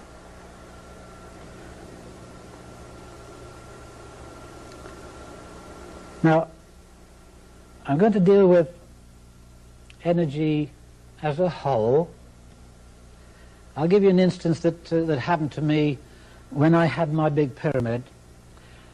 I was always doing experiments, and so you never know what you're going to come up with. And in those days, I was a greenhorn. I didn't know too much, and I thought to myself, I knew that with a mirror, I could reflect energy, magnetic energy, just the same as sunlight.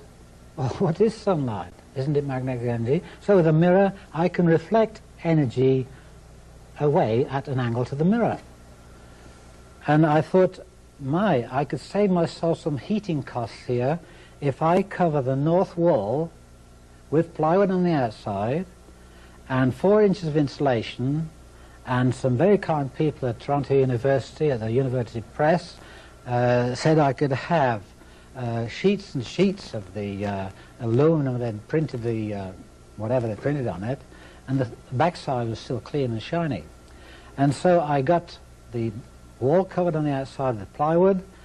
I got insulation in and started to put the shiny aluminum on. And then I found out that I was reflecting all the energy from here across to here. The angle pushed all the pyramid energy across to there. It reflects it.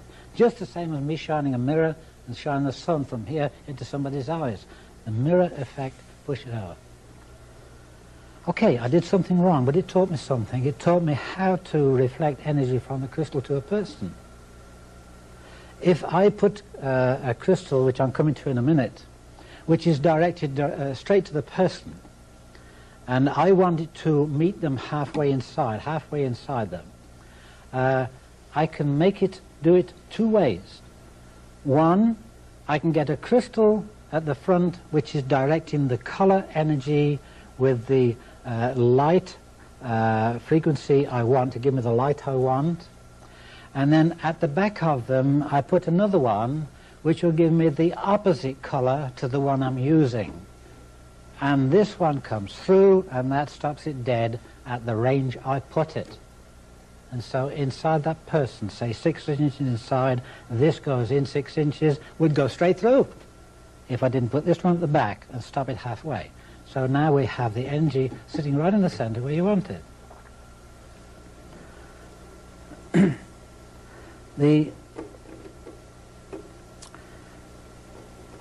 It's a kind of a push and pull. Don't rule that out. Everybody thinks, oh, I'm going to do this with the crystal. You can do that and push and pull, and manipulate it into the position or for the condition you want. I spoke a long time ago when I said that before too long, man must learn to manipulate the atoms. That's exactly what we're doing here. But you're going to have to manipulate the atoms after this has gone by. I don't know how long down the road. You will manipulate the atoms with crystals for now and with your mind later on. You see, I have a mind to work with that crystal, and the limits of that mind, it doesn't have a limit really, because I can send wherever I like. But when you can manipulate the atoms itself, as opposed to using a crystal, then you can make any of the things in this universe, bring the atoms into bearing to gravitate them into whatever material you want. And if you want to move something, then you disintegrate it and move it somewhere else. We must learn to manipulate the atoms. At the present time, all we can do is to take a lesson from these things and learn how to use ourselves so that our mind becomes mind over matter. literally. That's not too hard if you think about it. Just give it some thought. When I finish talking, you'll continue remembering and think about it.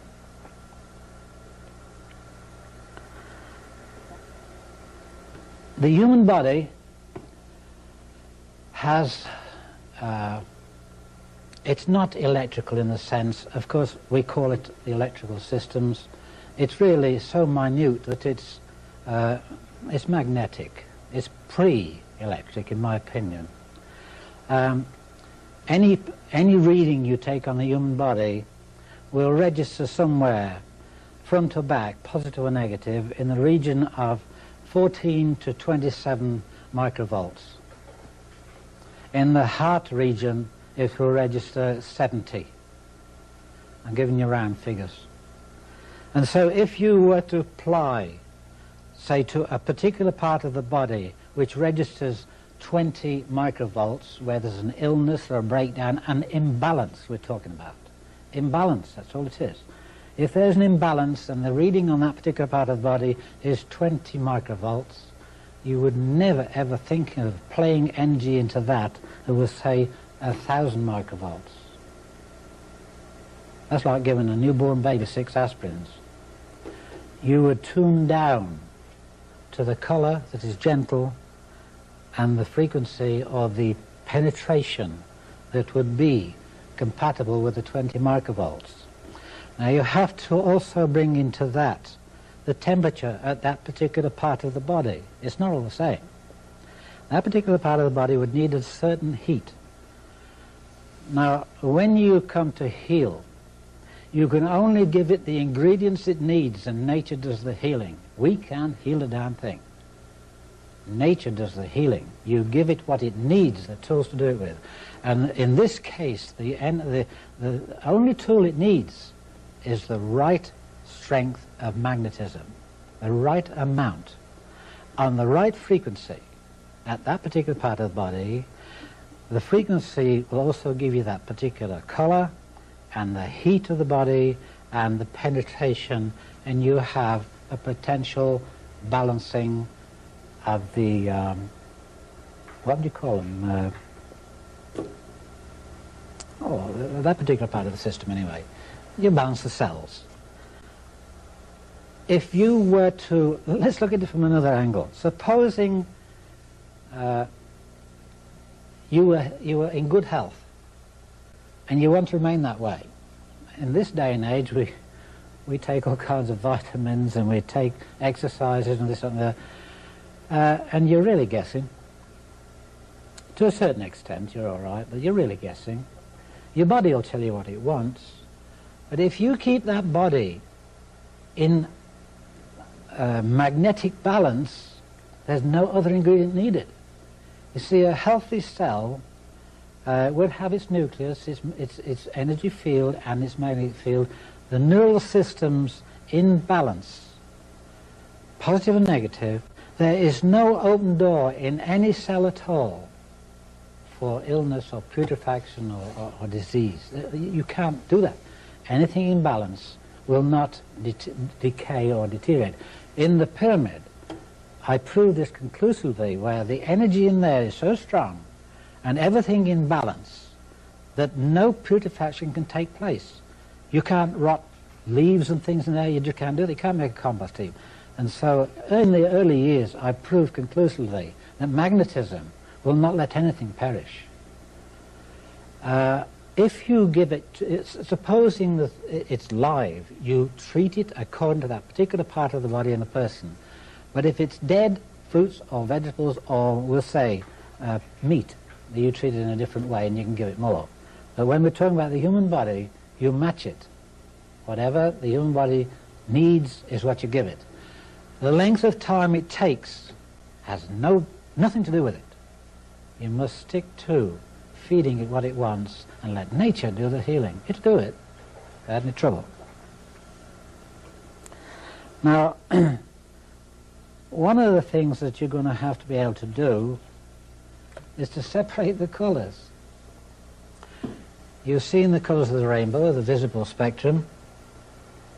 Now, how would you go about taking any one of those colours and directing it to where you want it without it going out of the sides, or without using any other colours? Well, it's easy to get the colour you want because you play in that, I told you the measurements of those different colours, you play in the right wavelength, frequency and harmonic, and the colour is now in the crystal. But we have to stop it coming out of the sides, spreading, going anywhere it likes. If I may just go across here a second, if I put colour into here, it can go out anywhere it likes. It's round, it's a sphere. So what you do, if I put it into one of these, it goes out of the facets. And those facets are nowhere near equal. And if you haven't got, if you've got a wheel this size your car, and one this size, you have an awful ride. And it's the same with these things. Your facets must be faceted to the angles you want for reflection and refraction, and also they have to be perfect with each other. You don't have one a bit one way and another. These are just haphazard.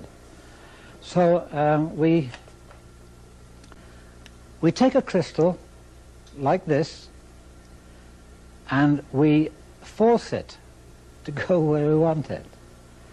And instead of having one of these, let me ask a question sort of thing. There are no windows in this, there. No windows there. And if I had a pyramid like this one, there are windows. There are windows on these. So where would you get one without windows like this? You would have a cone.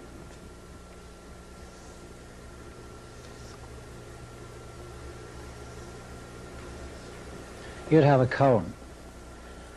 Now there are no windows, there's no flat sides, there's no facets, so it's got to go straight down there and come out of here. So now what you need is a machine, or rather crystals that are made like this, very, very narrow, like almost like needles, as small as you can get them. It doesn't matter, it's this that counts. And also the length from here to here that counts. And here's your cube root, and here's your magnifying point of distribution, and because it's coming from here to there, it'll go straight through there because you pushed it through there. Now you have here something like this pen here. If this were the crystal, this little bit here, and it just stuck in there, like I could change nibs on a pen, this is coupled to a machine that'll give you the frequency you want into this end to give you the colour you want. And then you just change the pen according to what you want, length or whatever, breadth. And once you do that, then the person, you can either touch them or play the colour you want. You don't use 6 colours, you use the one you want. So here we have a method of taking a crystal that has 6 plus 1 and separating them to take just the one you want. Now this same crystal here, if, let's say you're playing green into here, and you're finished with that, and you want blue, okay, you just put the frequency into here, that this same crystal will give you blue. You don't need it more than one, you don't need a crystal for each colour. The same crystal can be used over and over, just like a pen nib, dip it in any ink you like. So this is the way you'll separate your colours.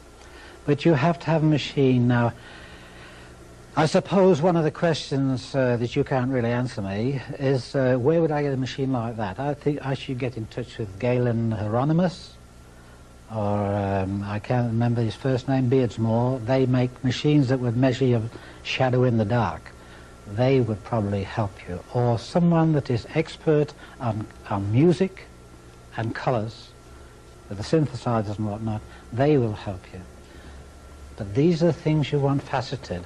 Never mind about these things like this. The day's gone, more or less, for those.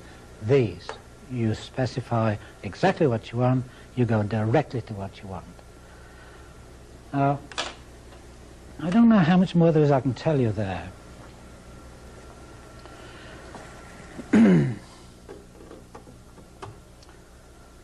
Separating the colours, we've done that, and I would say to you that if you don't know where the chakras are on the body, you should find out. because they have colours too. And you will see by those, you get yourself a chart, you'll see by those which are the opposite colours. So that when you want to use opposition, push or pull, you know which colour to use. Now if you were in the area up here where it's like yellow, isn't it, golden, bright light, you would never think of using red. So wherever the chakra of the body and the colour is, you use your microvolt energy, you use your frequency to give you the colour of that particular part of the body, and it's common sense to meet it where it's at. I can't tell you any more than that. Just have these things available so that you can do anything you really want to. But don't think that tomorrow you're going to go out and get yourself a load of these and start into it right away. There's a lot of work to be done. But be patient. Be patient. I've discussed the depth that should penetrate and the heat attached to that. But there's also one more thing that you should add. When you create the frequency for the color, that frequency will have a harmonic. Now if you can have music that is compatible with the healing you want to do, and those harmonics do not clash, then you are also assisting.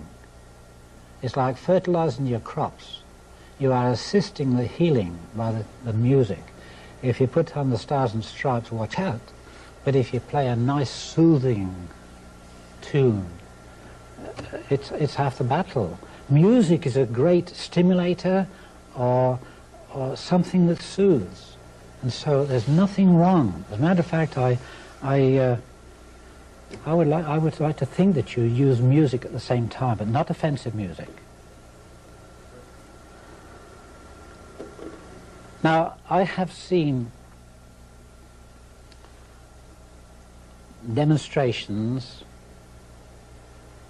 that have been with the use of crystals, and they were used as a blanket effect. That means to say that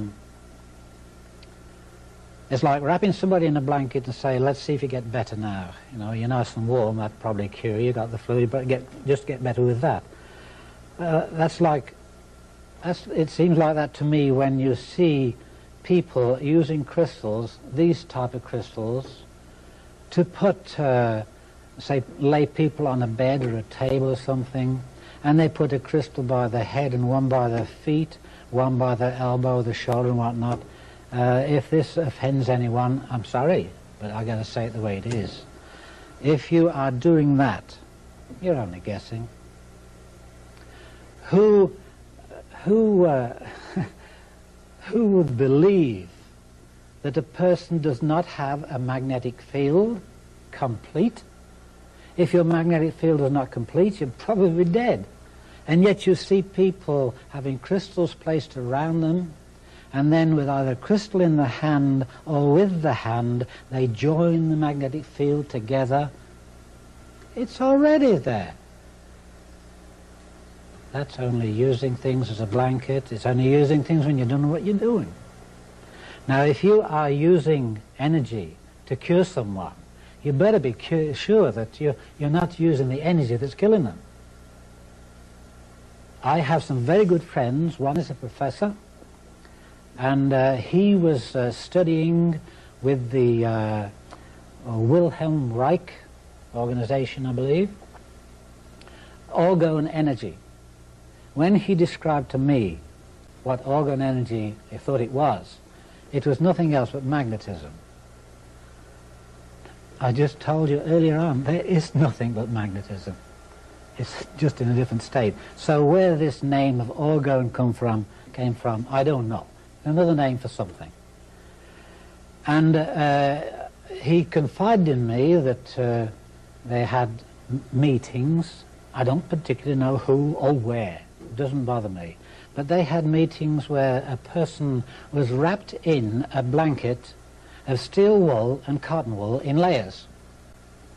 Steel wool, cotton wool, steel wool, cotton wool. Flattened into a blanket. And they were rolled into it. Now you know very well that cotton wool today is nylon. And it will, it draws magnetism to it. Very often off nylon, a carpet, you can get a shock off it. It draws magnetism. Steel wool, one of the best ticers of magnetism you could possibly have. Steel pulls energy out of the atmosphere to it. So you have a layer of magnetism, magnetism, magnetism, and wrap somebody in it. That's just like putting a plastic bag over somebody's head and tying the knot round their neck. You're suffocating them with energy, maybe their own plus what you're pulling into them. And in confidence, he said that they nearly lost a couple of people. And they had quit doing it altogether. So you see, when you use crystals, blanket fashion, you're asking for trouble, you're guessing. If you don't know how to use a crystal, don't use it at all. Find out first.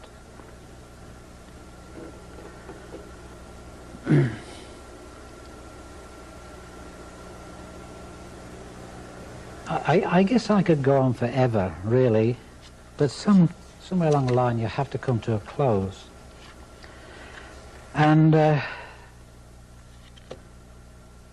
sometimes it's harder to come to a close when there's still a lot to be said. Now I would like to tell you about something that is, well, it's very precious to me and will be to others sooner or later. Where do we get to? I lost my can here. I told you earlier on that I had many narrow escapes, many things given to me in a most unconventional way. I say that sincerely. I don't know how I knew them, I just knew them. And I don't see why, if I am blessed with that kind of thing, I should have to try and explain it. I'm not even going to try to. I have been blessed with many, many things, and I think perhaps it's because I care more for others than I do for myself. Now, I have been working for the last 12 months on a pyramid that is so different. This pyramid does not have the dimensions like these here, but they do have a dimension that is used throughout the universe using the figure 5. I have an assurance that this pyramid will do certain things. It is built rather, and it is in the process of having a collection of crystals assembled, faceted, coordinated to the point where anyone sitting under it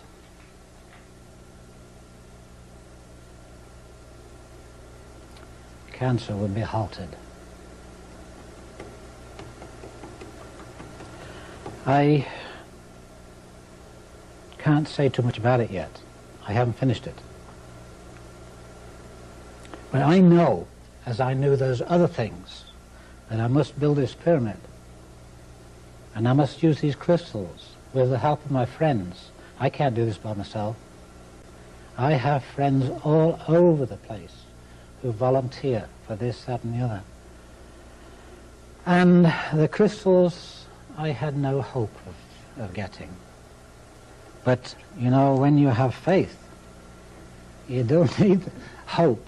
It just comes. It's not a matter of wishing for it. Of course you wish for it, you hope for it.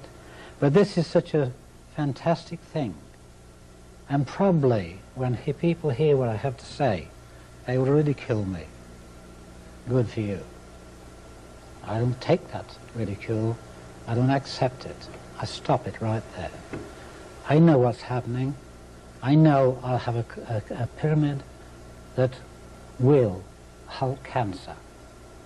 But I think it was this year, but I'm not quite sure yet. Now,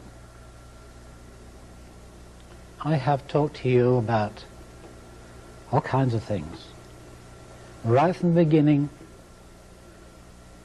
to almost to the end. We haven't come to Omega, because as I told you earlier on, before one light wave finishes, the next one starts. When this era that we're talking about now, healing, before it comes to complete fruition, a new way will begin. It's that new way that I'm looking to you to bring out. I don't think we've got any problems as long as we do this for each other.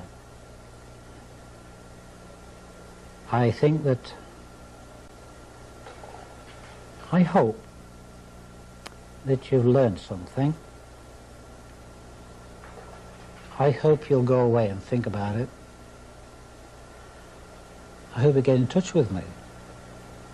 But I couldn't do half of this without prayers. So I ask for yours.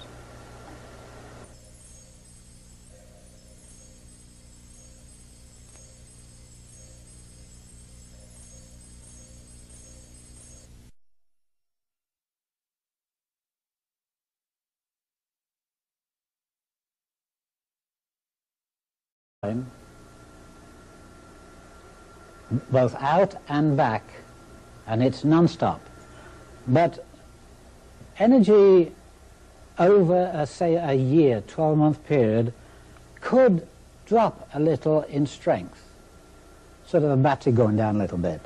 Now, not very much. I'm talking about very fine amounts. But the energy of the universe, or the energy of the Earth, could drop just slightly.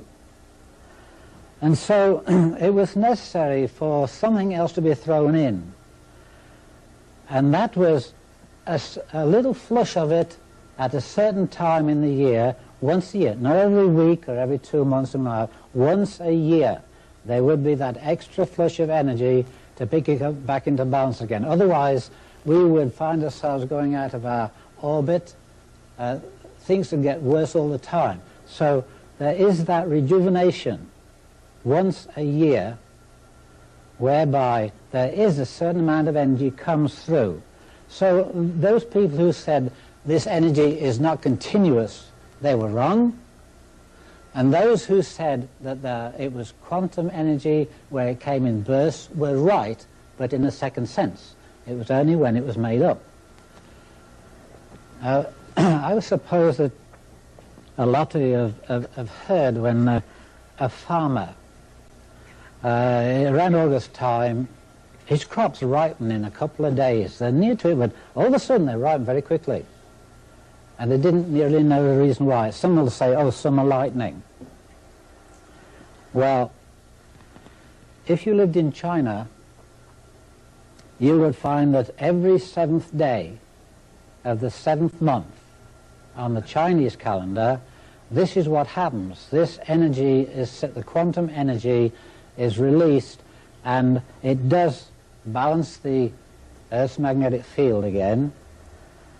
And the Chinese used to collect, and still do, collect the water from their rivers and streams, and they would save that water to preserve all kinds of fruits and vegetables. They still do it today. We were right when we said the energy continuous all the time, and also there's that little burst to make it up as well.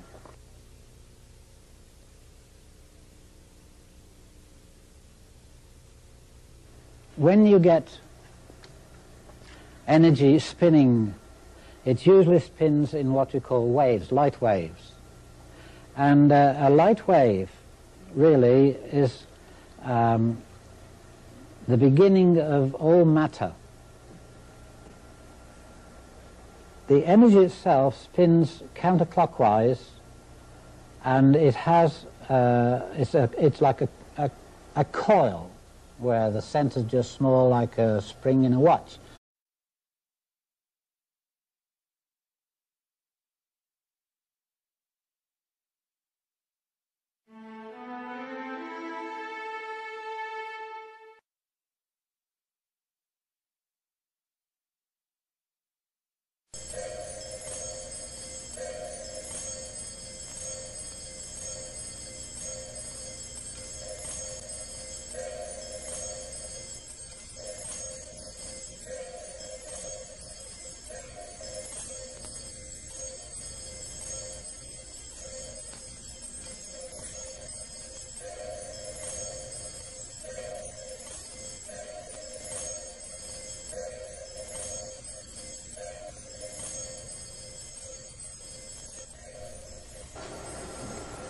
Crystals, before, through and beyond. That's quite a field we're going to cover. It is not a blanket explanation of crystals. And I'm afraid that's what we've been doing in recent years. We kind of treat the crystal as something that does something, but we don't know what it does for sure. We seem to feel that it has healing powers, it has powers of communication. It seems to have all kinds of things, but what? And how will you know until you know exactly what a crystal is? A crystal is a living thing. It's not just a piece of quartz. We have some crystals here now that I'll be talking about later on.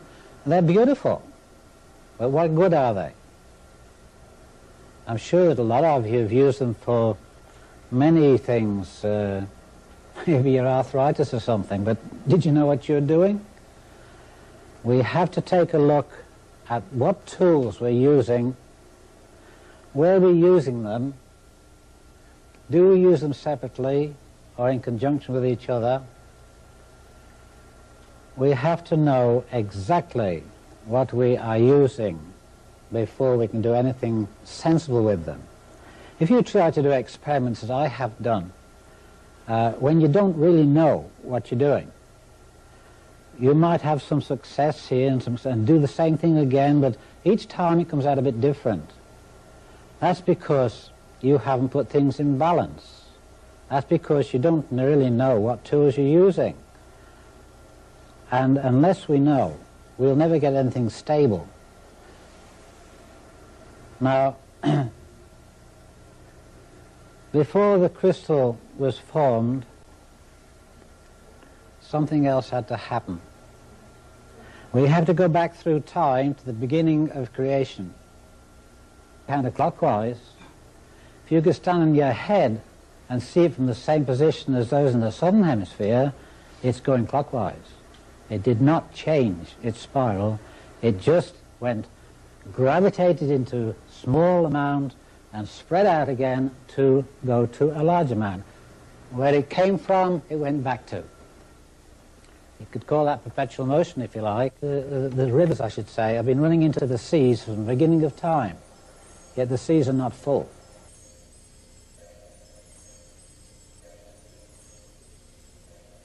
We have a system going on which God created whereby a wave of energy gravitating does not finish its gravitation until the wave of radiation begins. In other words, you've got a wave where this would be just finishing here, and this one starts before it gets to it. In other words, one wave starts before the other finishes. There's a reason for that. If something is gravitating before it gets to the end of its gravitation and the radiation starts, you have something like that.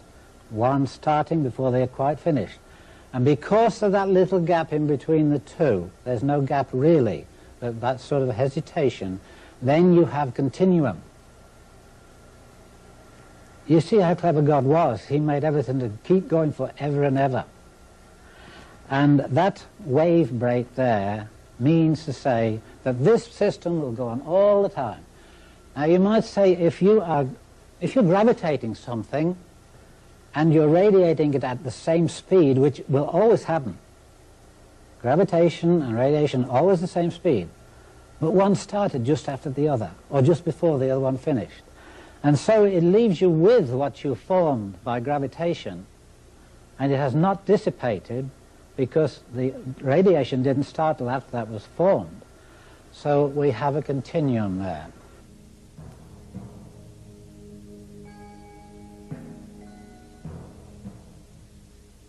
A lot has been said about this energy over the years. You see the scientists talking about quantum physics.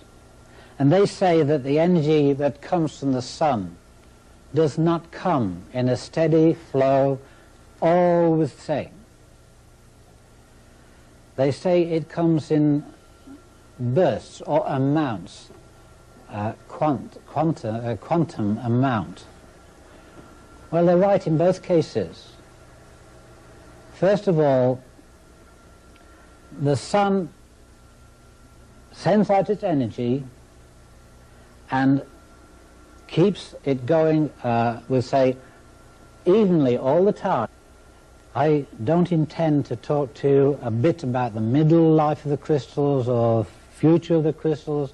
I'm going to talk to you from the time they were first formed to the time when we will be able to use them sensibly. And so to begin, the first thing that happened was, God said, "Let there be light." And there was light. Now, when God made light, he did it in a scientific way. I suppose the first light he made was his own energy. But he provided this universe with an energy that keeps it running, keeps it going all the time, and that energy is part and parcel of everything. So when he created light, he created it with something. That something was magnetism. Now, I want you to think on, all through my talk with you, of all things being of one substance. They are all magnetism in a different form. If you can accept that and go along with me, you're going to find it a lot easier to understand me. Doesn't matter what it is, just say to yourself, okay, I know what he's talking about. Everything is the same medium. It is all the same energy in a new form. And light was magnetism spun until it shone and became light. Now, the crystals we're going to be talking about, they came from light too. And a lot of the things I'm going to be discussing until we get to those crystals may leave you to understand that I forgot what I was talking about. We are talking about crystals right from the beginning. And the light itself, being magnetism, was in itself the beginning and the end. You've often heard people say from dust to dust. That's a true saying, but we can go a little bit farther than that. We can go from the beginning of light, from magnetism, right through to the end. In other words, in simple words, like from alpha to omega, the full cycle.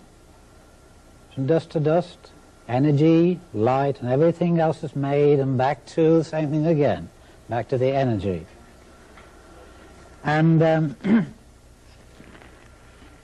if you think of light in the sense that it's not just something to lighten the day with, but a material to make things with, I'm going to show you how it does actually create other things. And during that time that I'm talking about, I want you to realize that we moved from one thing to another in different amounts of light, and they became different things. But first of all, we have energy in the form of light. And when I mention light from here on in, whether I say magnetism or light, I'm talking about the same thing. Light is just a little farther forward than magnetism. Now if you look at this chart up here, chart A, here's the sun, and here are some of the planets. Now the sun is like nuclear energy, and it emanates energy out through into the universe. Now the energy radiating from the sun is positive. Any energy that radiates is positive. The energy from the sun radiates towards, we'll say, Venus. You see this little curl here? That's a conical shaped spiral, and it's going counterclockwise. Now that does something. It takes this positive energy from the sun and turns it counterclockwise so that it gravitates into the North Pole of each planet and makes it negative energy. So you have energy, positive, gravitating into that tiny spot of the North Pole, and it becomes negative energy. Now, it continues through the Earth itself, spiraling down through the center of the Earth until it reaches about the equator. And then it starts to open its spiral up again like this one, and it's going the other way around now. It's going clockwise. In other words, it was gravitating counterclockwise, still gravitating here till it reaches halfway, and then it is still turning just the same, but now it's throwing it away again. It is now radiating. What's happening is energy from the sun goes out to feed the planet, and the planet passes it through and feeds it back to the sun. They regenerate each other. Now, you might think that is hard to understand, how this energy going counterclockwise comes out of here clockwise. Now, if I had a bicycle and I stood on its handlebars and its saddle, broadside onto you, and I turned the wheel clockwise, and then I walked around the other side of the bicycle and had a look which way it was going, it is now going counterclockwise. It's going the same way. So that if you were in the northern hemisphere, see the water go down your drain, and it's going